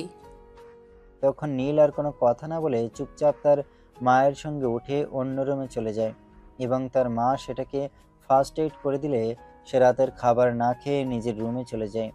নিজের রুমে পৌঁছে সে দেখতে অনেক সুন্দর করে সাজানো গোছানো, আর চার থেকে শুধু ফুলের সুবাস। এমনটা দেখে সে তার মাকে ডাকতে শুরু করে। মা, ও মা, কোথায় তুমি? একবার আমার রুমে এসো। কি ব্যাপার, কি হয়েছে, ডাকছিস আমায়? হ্যাঁ মা, তোমাকে ডাকছিলাম। আসলে একটা কথা জানার ছিল। আমার রুমে এভাবে ফুল দিয়ে সাজানো কেন? সেটা আমি বলতে পারবো না, তোর বাবা বলতে পারবে। আমি বুঝি না তোমরা যে কি করো না। কথাটা বলা শেষ করার আগেই নীলা রুমে এসে উপস্থিত হলো আর বলতে থাকলো, তা মিস্টার বরমশাই, আজকে যে আপনার বাসর সেটা কি আপনি ভুলে গেছেন? আর বাসর রাতে প্রত্যেকটা ছেলের ঘরকে এইভাবে সুন্দর করে সাজানো হয়ে থাকে, সেটা কি আপনার জানা নেই নাকি? আসলে বিষয়টা এরকম নয়, আমি এসব কিছু জানি না, সেটা আমি বলিনি। কিন্তু এই মুহূর্তে তো এই সব কিছুর প্রয়োজন আছে বলে আমি মনে করছি না। কোনটা প্রয়োজন আছে বলে আপনি মনে করছেন, দয়া করে সেটা বলবেন কি? নীলা, ইউনো, সামনেই আমার ফাইনাল ইয়ারের এক্সাম। এই মুহূর্তে আমি এসব কিছু নিয়ে মাথা ঘামাতে চাই না। আমি আমার পড়াশোনা নিয়েই মাথা ঘামাতে চাই। ও তাই নাকি? তাহলে শ্বশুর মশাই তখন যে কথাগুলো বললেন সেগুলো তোমার কান দিয়ে ঢুকেনি, তাই না? আমি কি আমার শ্বশুর মশাইকে ডেকে নিয়ে আসবো? নীলার এমন কথা শুনে নীল ভালোভাবেই বুঝতে পারলো এখন যদি নীলা ঘর থেকে বের হয়ে তার বাবার কাছে যায় তাহলে তার সঙ্গে খারাপ কিছু হতে পারে। তাই সে নীলাকে বলে, না, সেটা প্রয়োজন নেই। ও যাই হোক, তুমি বুঝতে পেরেছো, তার জন্য ধন্যবাদ। শুরু করা যাক তাহলে। কি শুরু করবে? তুমি কি ছোট বাচ্চা নাকি? আমি সেটাই বুঝতে পারছি না। তোমাকে সব কিছু আমার বলে দিতে হবে নাকি? বাসর রাতে কি করে না করে সেই সব কিছু কি তোমার জানা নেই? জানা নেই সেটা আমি কখন বললাম? আমি তো শুধু তোমাকে বললাম যে কিভাবে শুরু করব, আই মিন কোন দিক থেকে শুরু করব, সেটাই জিজ্ঞাসা করেছি। যাই হোক, এখন কথা না বাড়িয়ে চলো তাড়াতাড়ি কাজটা সেরে ফেলি, কারণ আমাকে আবার পড়তে বসতে হবে। আচ্ছা এই যে মিস্টার, আপনার কি মাথায় পড়াশোনা ছাড়া আর কোনো কথা নেই? অন্য কোনো কথা যদি নাই থাকতো তাহলে ভালোবাসার কথা কে বলেছিল আগে সেটা বলো। ভালোবাসার কথা তুমি আগে বলেছিলে, কিন্তু তাই বলে তুমি এইভাবে আমার সঙ্গে এইরকম করবে সেটা তো আমি ভাবতে পারিনি। কারণ ভালোবাসাটা তুমি আগে প্রকাশ করেছিলে, ভেবেছিলাম ইন্টারেস্ট আমার চাইতে তোমার বেশি থাকবে। দেখো, ইন্টারেস্ট নেই সেটা আমি বলিনি। তোমার প্রতি আমার প্রচণ্ড ইন্টারেস্ট আছে। আর যদি নাই থাকে তাহলে হয়তো সম্পর্কটা এই পর্যন্তই এগোতো না। যাই হোক, এখন ওইসব নিয়ে আলোচনা বন্ধ থাকাই ভালো। আমি চাই না এই মুহূর্তে আর ওইসব কিছু নিয়ে আলোচনা হোক। হ্যাঁ, আমি তো এটা আগেই বলেছিলাম যে এই সব কিছু নিয়ে এখন আলোচনা করার সময় নয়। এখন যে কাজের সময় সেই কাজটা করা হোক। কথাটা বলে নীল আর নীলা দুজনে দুজনের কাছে আসতে শুরু করে। একটু একটু করে দুজন দুজনের মধ্যে বিলীন হতে শুরু করে। এভাবে কিছুক্ষণের মধ্যেই দুজন দুজনের মধ্যে সম্পূর্ণরূপে বিলীন হয়ে যায়। প্রায় ঘন্টাখানেক পরে দুজন দুজনকে ছেড়ে দিয়ে দুপাশে শুয়ে পড়ে। তখন কিছুক্ষণ পর নীলা বলে, এই যে মিস্টার, তুমি ওদিকে শুয়ে আছো কেন? এদিকে আসো। এদিকে আসবো মানে? এখন তো তুমি তোমার চাওয়াটা পেয়ে গেছো, তাহলে ঘুমিয়ে পড়ো। এখন আর কি চাও? কি চাই মানে? কি চাই মানে কি? তোমাকে কি সব কিছু বলে বলে করতে হবে নাকি? বিয়ে করেছি কি একা একা ঘুমানোর জন্য নাকি? সে বাবা তোমার যাই যে তুমি তাই করতে পারো, কিন্তু এখন আমাকে ঘুমালে হবে না। আমার অনেক পড়াশোনা বাকি আছে, আমাকে ক্লাসের পড়া শেষ করতে হবে। কথাটা বলে যেই না নীল বিছানা থেকে উঠতে যাবে তখনই নীলা তার হাত ধরে টান দিয়ে বিছানার উপর ফেলে দেয় আর বলতে থাকে, এই যে মিস্টার, শোনেন, আজ আপনার পড়াশোনা ওসব কিচ্ছু হবে না। কারণ আজ আমাদের বিয়ে হয়েছে। আজকের রাতটা অন্তত আপনাকে পুরো সময়টা আমায় দিতে হবে। তা না হলে কিন্তু আমি আপনার বাবার কাছে গিয়ে সব বলে দিব, বলে দিলাম। আল্লাহ, জীবনে আমি কোনো পাপ করেছি কিনা সেটা জানি না, তবে একটা ভুল করেছি সেটা জানি। সেটা হলো প্রেম করা। এমন মেয়ের সঙ্গে যদি প্রেম না করতাম তাহলে হয়তো আজ আমাকে এই দিনের সম্মুখীন হতে হতো না। যাই হয় হোক। এই কথাটা নীল আস্তে আস্তে বলছিল, কিন্তু নীলের ঠোঁট নাড়া দেখে নীলা বলতে লাগলো, এই যে, কি বলছো? বিয়ে করে জোরে কথা বলার সাহস নেই নাকি? হ্যাঁ, আমিও সেটাই ভাবছি। যদি সাহস থাকতো তাহলে তো জোর গলায় বলতাম। তাহলে কি আর এইভাবে বিড়বিড় করে বলতে হতো নাকি? যাই হোক, তুমি ঘুমাবে তো? হ্যাঁ গো, ঘুমাবো, কিন্তু বিছানায় নয়, তোমার বুকে মাথা রেখে ঘুমাবো। না নীলা, সেটা হবে না। কারণ আমি সবসময় একা ঘুমাতে অভ্যস্ত। আর আজকে তোমাকে বিছানায় নিয়ে ঘুমাবো, সেটাই অনেক বেশি। তার উপর আবার তুমি যদি আমাকে জড়িয়ে ধরে ঘুমাও তাহলে তো আমার ঘুম আসবে না। এই কথা শুনে নীলা নীলকে তার বাবার ভয় দেখাতে শুরু করে। আর নীল খুব ভালো করে জানে এসব কথা যদি বাবার কান পর্যন্ত যায় মান সম্মান তো থাকবেই না, সেই সঙ্গে গর্দান পর্যন্ত যেতে পারে। তাই নীল নীলাকে বলে, না মাই ডিয়ার অ্যাঞ্জেল, তোমাকে কষ্ট করে বাবার কাছে যেতে হবে না। আমি তোমার কথা মেনে নিচ্ছি। কথাটা বলে নীল বালিশে শুয়ে পড়ে আর নীলাকে টান দিয়ে তার বুকের উপর নিয়ে ঘুমিয়ে পড়ে। যদিও তার ঘুম আসতে অনেক সময় লেগেছিল, কারণ সে কখনোই কাউকে সঙ্গে নিয়ে ঘুমায় না। কিন্তু কি আর করবে, সময় যে তার বিপক্ষে। এখন তো সময়ের মতো করে তাকে চলতে হবে। মাঝরাতে নীলের হঠাৎ ঘুম ভেঙে যায়। সে দেখতে পায় নীলা তার মুখের উপর পা দুটো দিয়ে শুয়ে আছে। এমন অবস্থা দেখে নীল প্রচন্ড রকমের রেগে যায় আর নীলাকে ঘুম থেকে ডেকে তোলে। এই নীলা, নীলা, ঘুম থেকে উঠো। এগুলো কোন ধরনের ঘুম? আরে বাবা, তুমি আমায় ডাকছো কেন? আমার প্রচণ্ড ঘুম পেয়েছে, এখন ডেকো না আমায়। আমি ঘুম থেকে উঠতে পারবো না যতক্ষণ পর্যন্ত আমার ঘুম শেষ না হয়। তোমার ঘুমের ক্যাথায় আগুন। আমি যখন তোমাকে বলেছি এখন তোমাকে উঠতে হবে, তার মানে এখন তোমাকে উঠতেই হবে। আমি তোমার আর কোনো কথাই শুনবো না। তুমি এক্ষুনি ঘুম থেকে ওঠো। তখন নীলা কোনো রকমের ঢলতে ঢলতে উঠে বসে আর নীলকে জিজ্ঞাসা করে, কি ব্যাপার? কি হয়েছে? তুমি এত রাতে আমাকে ডেকে তুললে কেন? এখন কি আবার তোমার আমার আদর পাওয়ার শখ হয়েছে নাকি? আগে না ম্যাডাম, আপনি কিভাবে শুয়ে আছেন আপনি নিজেই সেটা দেখুন। আপনার মাথা কোথায় আর আপনার পা কোথায়? তখন নীলা নিজের পরিস্থিতি দেখে নিজেই হাসতে শুরু করে আর বলে, তুমি পারো বটে। এই সামান্য বিষয়ের জন্য আমাকে ঘুম থেকে ডেকে তুলতে হয় নাকি? আমি তার ছোটবেলা থেকে এইভাবেই ঘুমাই। তখন নীলা আরো বলতে থাকে, তার এভাবেই ঘুমানোর জন্য ছোটবেলা থেকে কেউ তার সঙ্গে ঘুমানোর জন্য রাজি হতো না। তখন নীল মনে মনে ভাবতে লাগলো, এখন থেকে প্রতিদিন তাকে এসব যন্ত্রণা ভোগ করতে হবে। তখন হঠাৎ নীল বলল, তুমি যদি এইভাবেই ঘুমাও তাহলে কিন্তু আমাকে অন্য রুমে ঘুমাতে হবে। এভাবে বিরক্ত করলে রাতে আমার ঘুম হয় না। সে তোমার ইচ্ছে, কিন্তু তুমি যদি এইরকম থেকে বের হয়ে যাও তাহলে আমি কিন্তু তোমার বাবার কাছে তোমার নামে উল্টাপাল্টা সব কিছু বলবো। তারপর তার পরিণাম কি হবে সেটা কিন্তু তুমি খুব ভালো করেই জানো। আর তুমি কিন্তু এটাও খুব ভালো করেই জানো যে তোমার বাবা আমায় খুব বেশি বিশ্বাস করেন।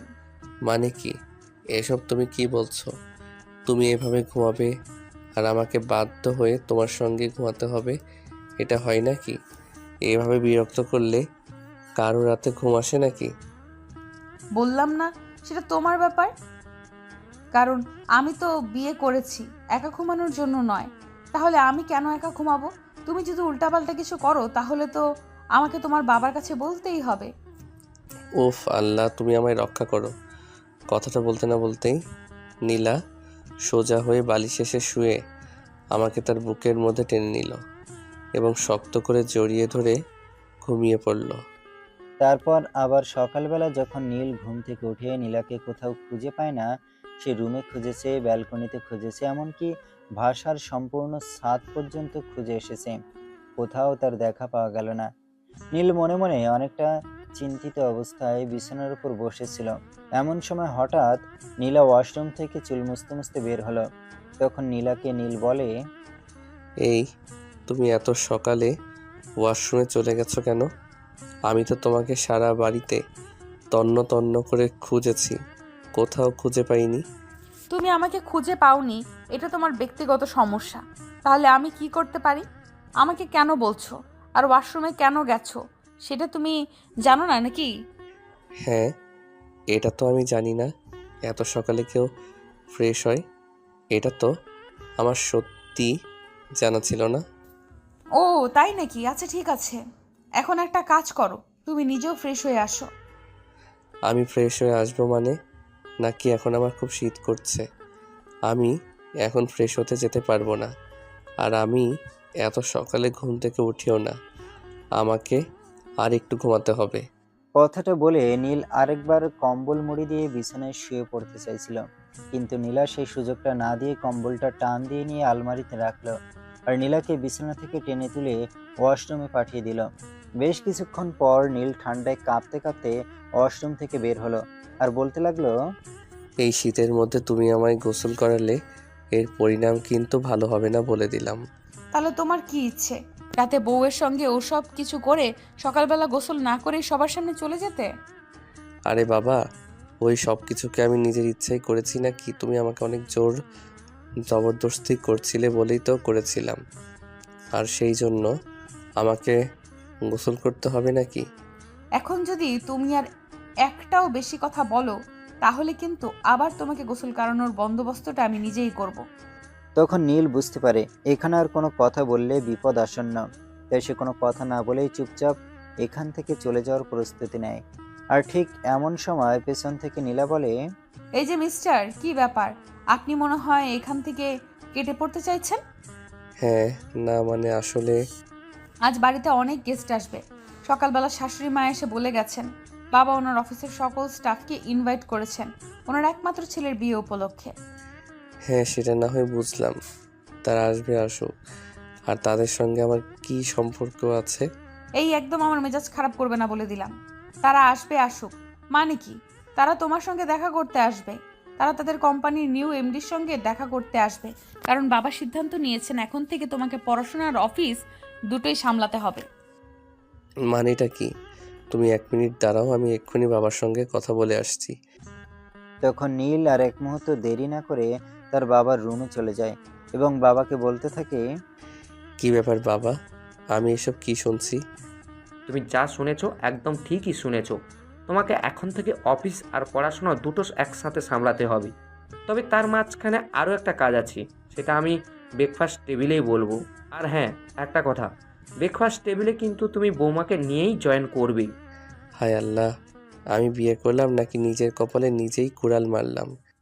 কথাটা বিড়বিড় করে বলতে বলতে বাবার রুম থেকে বের হয়ে নিজের রুমে চলে আসে।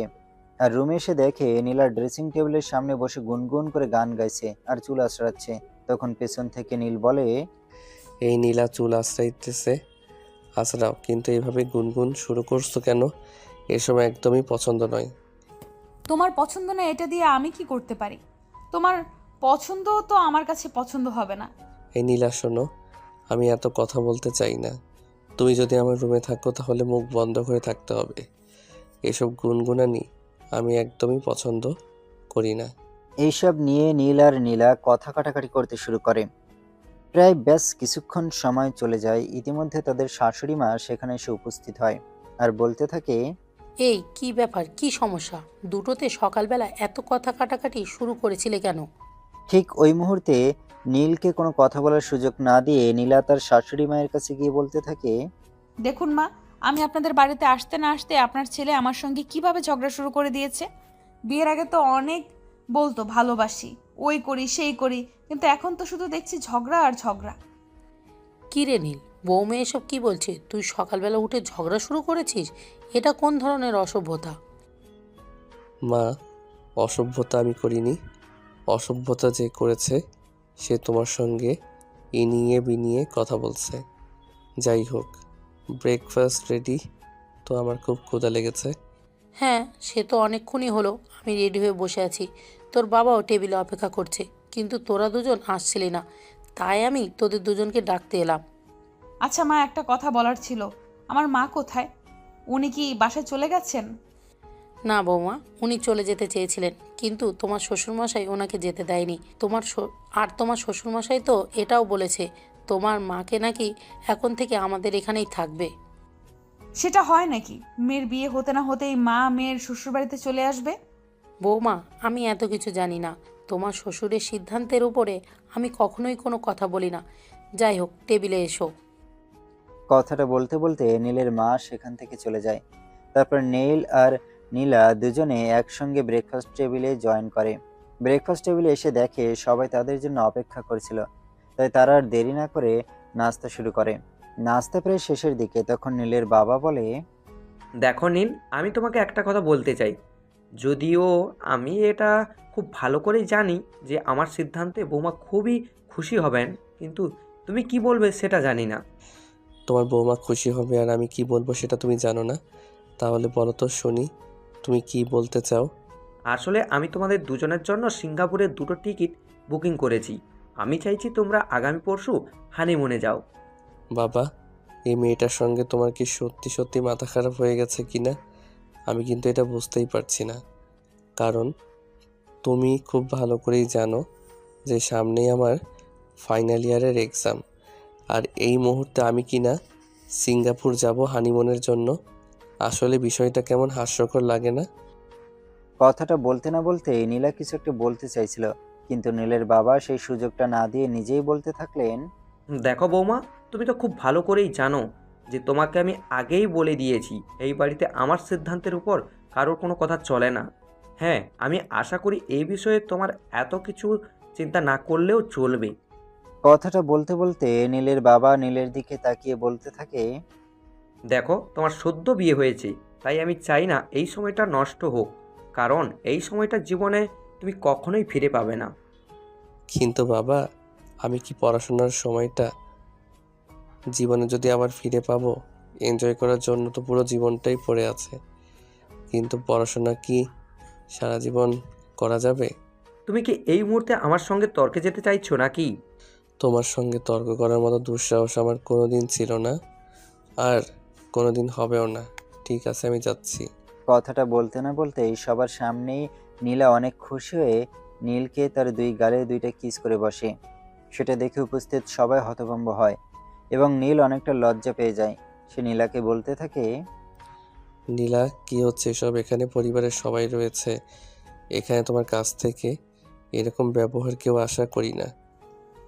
আমি কি কোনো খারাপ আচরণ করলাম নাকি? আমি তো আমার বরকে কিস করলাম, খারাপ কিছু তো করিনি। নীল, তুমি বৌমার সঙ্গে খারাপভাবে কথা বলো না, তুমি বৌমার সঙ্গে ভদ্র ব্যবহার করো। বাবা, তুমি ওই মেয়েটার সঙ্গে তাল মিলাচ্ছ? হ্যাঁ, আমি বৌমার সঙ্গে তালে তাল মিলাচ্ছি। তার কারণ হলো তুমি এখন যে সময়টার মধ্যে আছো, আমিও এক সময় এই সময়টার মধ্যে দিয়েই গিয়েছিলাম।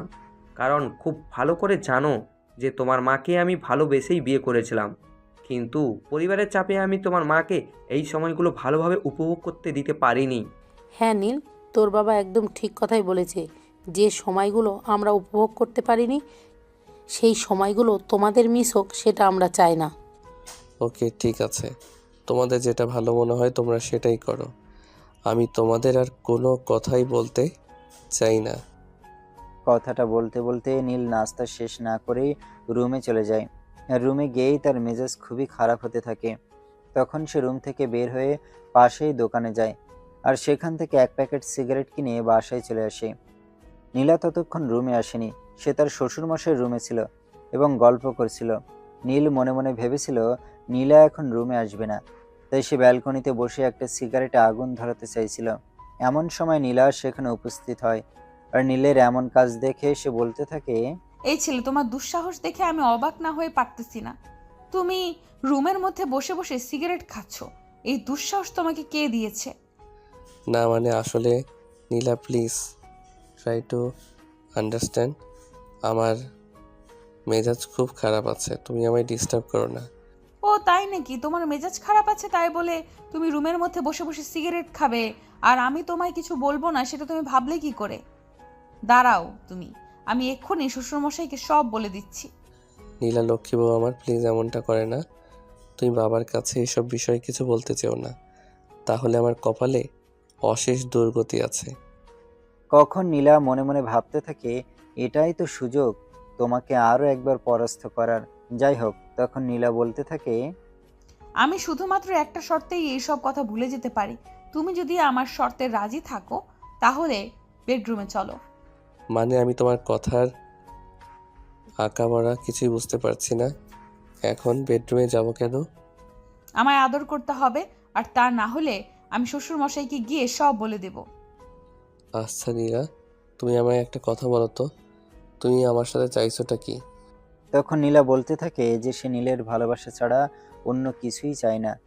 নীল থাকে অসম্ভব রকমের ভালোবাসা, সেটাই তার একমাত্র চাওয়া। তখন নীল মনে মনে ভাবতে থাকে, হ্যাঁ সত্যি তো, একটা মেয়ে তার বিয়ে করা বরের কাছে ভালোবাসা ছাড়া অন্য কি চাইবে। তাই নীলাকে বলে, ওকে ঠিক আছে মাই ডিয়ার সুইটহার্ট, চলো। আর আজ তোমায় আমি মন ভরে আদর করব। এতদিন তো তোমার জোর জবরদস্তিতে বাধ্য হয়ে আদর করেছি, কিন্তু আজ আর তা হবে না। তাই নাকি? তুমি সত্যি কথা বলছো তো? আমার তো একদমই তোমার কথা বিশ্বাস করতেই মন চাইছে না, কারণ তুমি তো আজ পর্যন্ত কোনো দিন নিজের থেকে আমার হাত পর্যন্ত ধরোনি। তখন নীল নীলাকে বলতে থাকে যে তখন নীল আকাশ প্রেমিকা ছিল, কিন্তু এখন সে তার ঘরের বউ। প্রেমিকার হাত ধরা পাপ, কিন্তু বউয়ের সাথে রোমান্স করা পাপ নয়। তাই বউকে যত খুশি ভালোবাসা যায়। নীলের কাছ থেকে প্রথমবারের মতো এই কথাগুলো শুনতে পেয়ে নীল অনেক খুশি হয় আর নীলকে বলে, যাই হোক, অবশেষে তুমি বুঝতে পেরেছো, সেটাই অনেক।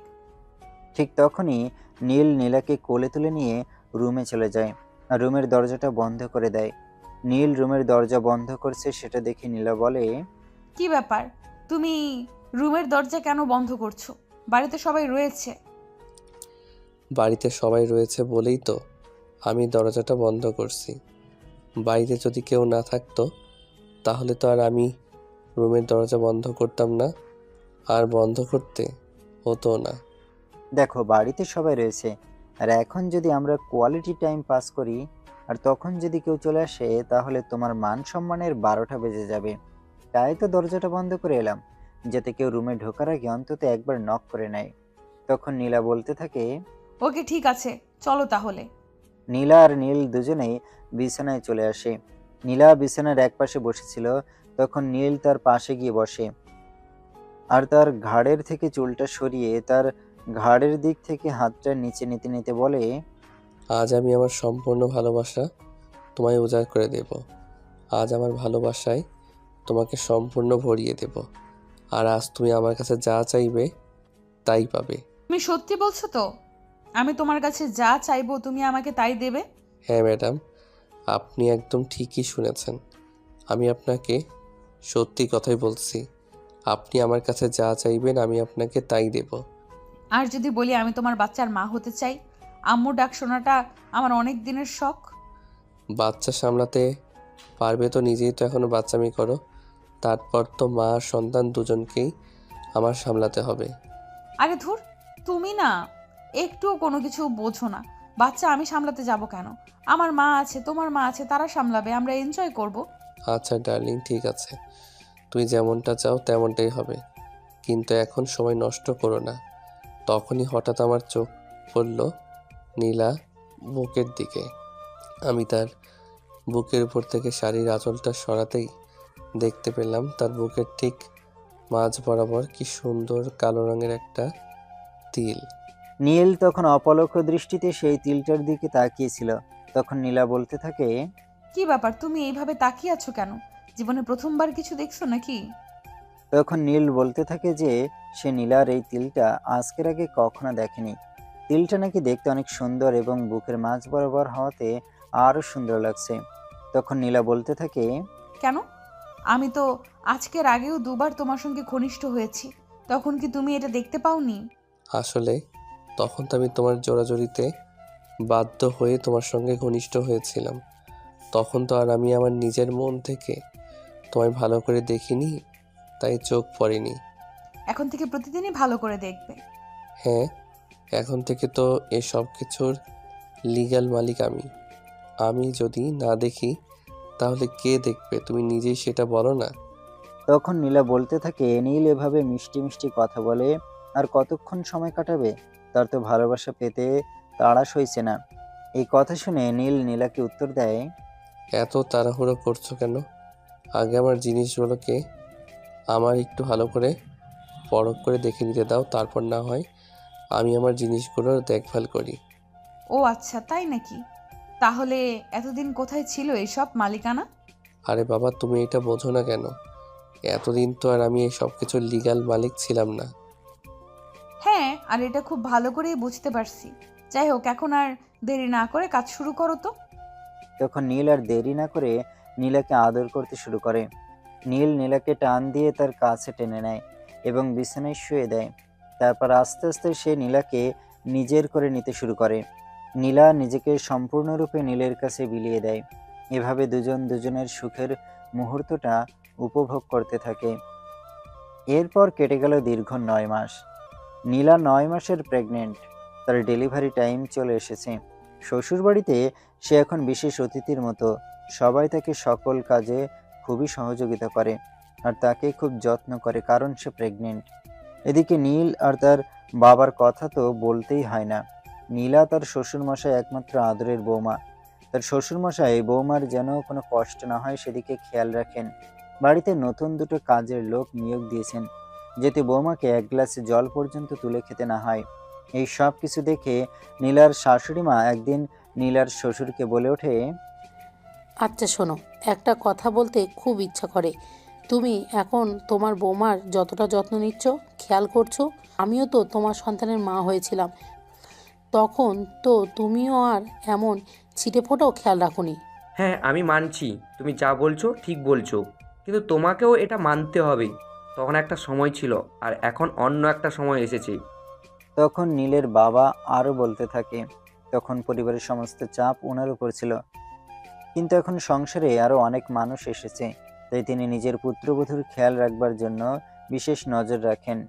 তিনি আরও বলেন, নীলের মাকে যখন তিনি এই বাড়ির বউ করে এনেছিলেন তখন তাদের সংসারে টাকা পয়সার যথেষ্ট টানাপোড়েন ছিল, কিন্তু এখন টাকা পয়সার কোনো অভাব নেই। তাই তখনকার সময়ের সঙ্গে এখনকার সময়ের তুলনা শুধুমাত্র বোকামি ছাড়া অন্য কিছুই না। তখন নীলের মা আর কোনো কথা বলার সুযোগ পায় না। এদিকে দেখতে দেখতে ডেলিভারির ডেট চলে আসে। বাড়ি থেকে সবাই তাকে যখন সরকারি হসপিটালে নিয়ে যায়, কিন্তু নীলের মনে প্রচণ্ড ভয় করছে। নীল বারবার শুধু কান্না করেই চলেছে। আর বলছে, তোমাকে আমি বারবার বললাম এখনই বাচ্চা নেওয়ার কোনো প্রয়োজন নেই। আগে সংসারটা বোঝো, নিজের যত্ন নিতে বুঝো, তারপর না হয় বাচ্চা নিও। কিন্তু তুমি তো আমার কোনো কথাই শুনলে না।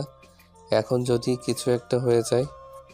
তখন নীলের বাবা ধমক দিয়ে থাকে, বলে, তোমার মাথায় কি সব সময় নেগেটিভ চিন্তা ছাড়া অন্য কোনো কিছুই আসে না নাকি? বাবা, আমি কি করব তুমি সেটা আমায় বলো। যা হচ্ছে চুপচাপ সেটা দেখে যাও, আর আমাদের উপর ভরসা রাখো। দেখো, খুব ভালো করেই জানো যে টাকা পয়সার চিন্তা আমি কখনোই করি না। আমার যদি সমস্ত সম্পদ ও বৌমার পিছনে খরচ করতে হয়, আমি তাতেও রাজি আছি, কিন্তু আমার বৌমা আর তার সন্তান ভালো থাকবেই। তখন নীল আর কোনো কথা বলে না। ইতিমধ্যে নীলাকে ওটিতে নিয়ে যাওয়া হয় এবং তাদের পরিবারের সবাই সেখানে অপেক্ষা করতে থাকে কখন ডাক্তার তাদেরকে কিছু একটা বলবেন। ইতিমধ্যে ডাক্তার প্রায় ঘন্টাখানেক পর ওটি থেকে বের হয়। ডক্টরের মুখে ভীষণের চাপ, সেটা দেখে নীল বলতে থাকে, ডাক্তারের চেহারা দেখে স্পষ্টই বোঝা যাচ্ছে খারাপ কিছু একটা হয়েছে। তোমরা তো কেউ আমার কথা শুনলে না। এখন দেখো। কথাটা বলতে বলতে নীল পাগল প্রায় হয়ে ডক্টরের কাছে ছুটে যায় আর ডক্টরের হাত ধরে বলতে থাকে, ডক্টর, আমার বউ কেমন আছে? তার কিছু হয়নি তো? I am sorry. না মানে আসলে কি আমতা আমতা করছেন?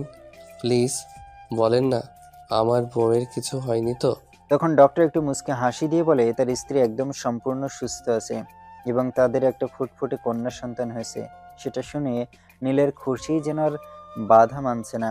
নীল তখন ডক্টরকে বলে, ডক্টর, আমি কি আমার স্ত্রী সন্তানের সঙ্গে দেখা করতে পারি? হ্যাঁ দেখা করতে পারবেন, কিন্তু ওটিতে নয়। তাদেরকে কিছুক্ষণের মধ্যেই ক্যাবিনে শিফট করা হবে। তখন নীলের বাবা নীলের কাছে আসে এবং তার কাঁধে হাত রেখে বলতে থাকে, কি বলেছিলাম না, তোর বাবা বেঁচে থাকতে তোর স্ত্রীর সন্তানের কোনো ক্ষতি হতে দিবে না। থ্যাংক ইউ বাবা, থ্যাংক ইউ সো মাচ। অতঃপর কিছুক্ষণের মধ্যে নীলাকে কেবিনে শিফট করা হয়। নীল তখন কেবিনে প্রবেশ করে। সেখানে পৌঁছে সে দেখতে পায় পাশে তাদের ফুটফুটে কন্যা সন্তান ঘুমোচ্ছে। নীল তখন আস্তে আস্তে নীলার পাশে যায় এবং একটা চেয়ার টেনে তার হাত ধরে বসে নীলাকে বলে, অবশেষে ধন্যবাদ তোমায় আমাকে বাবা হওয়ার মতো সুখ টেনে দেওয়ার জন্য। এখন ধন্যবাদ দিচ্ছ কেন? তখন তো খুব বলেছিলে। হ্যাঁ বলেছিলাম, তুই জানো না আমি তোমায় কতটা ভালোবাসি। আর তোমাকে হারিয়ে আমি বেঁচে থাকতে পারতাম না। কারণ এটা তুমি খুব ভালো করেই জানো যে আমাদের দেশে প্রতি বছর কত মা মারা গেছেন সন্তান জন্ম দিতে গিয়ে। আর সেই জন্য তোমাকেও সব সময় নেগেটিভ চিন্তাই করতে হবে, তাই না? সরি, এই যে কান ধরে বলছি, আর কখনো এসব নেগেটিভ চিন্তা ভাবনা করব না। এবারের মতো প্লিজ আমায় ক্ষমা করে দাও। হয়েছে, এখন আর ন্যাকামি করার কোনো প্রয়োজন নেই। কারণ আমি যখন তোমাকে ভালোবেসেছিলাম, বিয়ে করতে এসেছিলাম, তখন তো তুমি কত অজুহাত, কত করেছিলে। আর যখন বাচ্চা নিতে চেয়েছিলাম তখনও। এখন এত আলগা দরদ দেখানোর কি দরকার আছে? এই, তুমি আর একদম অতীত নিয়ে কথা বলবে না। কারণ তখনকার বিষয়টা তুমি খুব ভালো করেই জানো। তুমি জানতে যে আমি সেটেল হয়ে তারপর বিয়ে করতে চেয়েছিলাম, কিন্তু তার মানে এই নয় যে আমি তোমাকে ভালোবাসতাম না। ততক্ষণে এই কথাগুলো নীলের বাবা কেবিনের বাইরে দাঁড়িয়ে দাঁড়িয়ে শুনছিল। অতঃপর তাদের দুজনের কথা শেষ হলে নীলের বাবা কেবিনে প্রবেশ করে। দেখো বৌমা, এটা তুমি খুব ভালো করেই জানো যে আমি তোমায় খুব বেশি সাপোর্ট করি, কিন্তু যেদিন তুমি নীল আর তোমার মাকে নিয়ে আমার কেবিনে এসেছিলে, সেই দিন আমি তোমাদের দুজনকে দেখেই বুঝতে পেরেছিলাম তোমরা দুজনেই দুজনকে অসম্ভব রকম ভালোবাসো। আর সেটা আমাকে আমার সিক্স সেন্স বলেছিল। আর যদি আমি এটা বুঝতে পারতাম যে এটা একতরফা ভালোবাসা, সেখানে আমার ছেলের কোনো ভালোবাসা নেই, তাহলে হয়তো আমি তোমাকে আমার বাড়ির বউ করে আনতামই না। বাবা, আপনি এই কথা বলছেন? হ্যাঁ বৌমা, আমার ছেলেটা তোমাকে খুব বেশি ভালোবাসে, কিন্তু সে আমাকে প্রচণ্ড রকমের ভয় পায়, তাই সেদিন কোনো কথা বলেনি। অতঃপর তিনজনে বসে বসে গল্প করে থাকে। এভাবে দেখতে দেখতে 7 দিন হয়ে গেল। আজ নীলা এবং তারা নবজাতক কন্যা সন্তানকে নিয়ে বাড়ি যাওয়ার পালা। আর চৌধুরী বাড়িকে অনেক সুন্দর করে সাজানো হয়েছে। যতটা সুন্দর করে নীলের বিয়ের দিনেও সাজানো হয়নি। সবকিছু দেখে একটা উৎসব মুখর পরিবেশ বলে মনে হচ্ছে। মহিলারা সবাই বাড়িতেই ছিল, আর নীল এবং তার বাবা তারা দুজনে হসপিটালে গিয়েছিল মা মেয়েকে আনতে। তারা বাড়িতে আসতে তাদেরকে সাদর সম্ভাষণা জানিয়ে বরণ করে নেওয়া হলো। সেটা দেখে নীলা বলে, বাবা, আজ বাড়িতে আমাদের মা মেয়েকে যতটা আদর করে বরণ করে নেওয়া হচ্ছে ততটা তো আমাকে আমার বিয়ের দিনেও করা হয়নি। আসলে বৌমা, হয়েছে কি জানো, সেই দিন তো তুমি একা ছিলে, কিন্তু আজ তোমার কোলে আমাদের বংশের প্রদীপ রয়েছে। তাই আজ তোমার প্রায়োরিটিটা তো একটু বেশিই থাকবে, তাই না? তখন নীল তার পকেট থেকে তার মোবাইলটা বের করে সবাইকে উদ্দেশ্য করে বলে, আমি আমাদের এই আনন্দঘন মুহূর্তটাকে ক্যামেরা বন্দি করে রাখতে চাই। সবাই একটু এদিকে আসবে। নীলের কথায় সবাই একত্রিত হয় এবং একে ফ্রেমে বন্দি হয়। অতঃপর সবাই নীলা এবং তার মেয়েকে নিয়ে বাড়ির ভেতরে চলে যায়।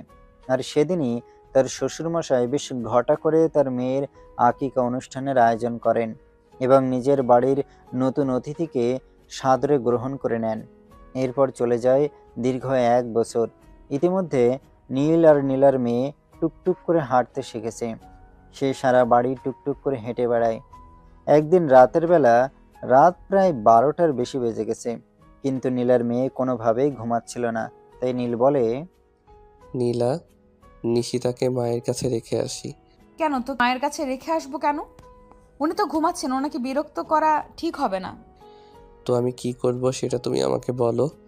আমার তো এখন তোমাকে খুব কাছে পেতে ইচ্ছে করছে, কিন্তু মেয়ের সামনে কিভাবে কি করব। তাই নিশিতাকে মায়ের কাছে রেখে আসি। তখন নীলা আর অমত করেনি, কারণ সে খুব ভালো করে জানে এখন যদি সে অমত করে তারপরও নীল তার কোনো কথাই শুনবে না। অতঃপর নীল তার মেয়েকে তার মায়ের কাছে রেখে আসে এবং সঙ্গে সঙ্গে দরজাটা বন্ধ করে দেয়। অতঃপর নীলাকে নিয়ে চলে যায় সুখের রাজার রাজত্ব করতে।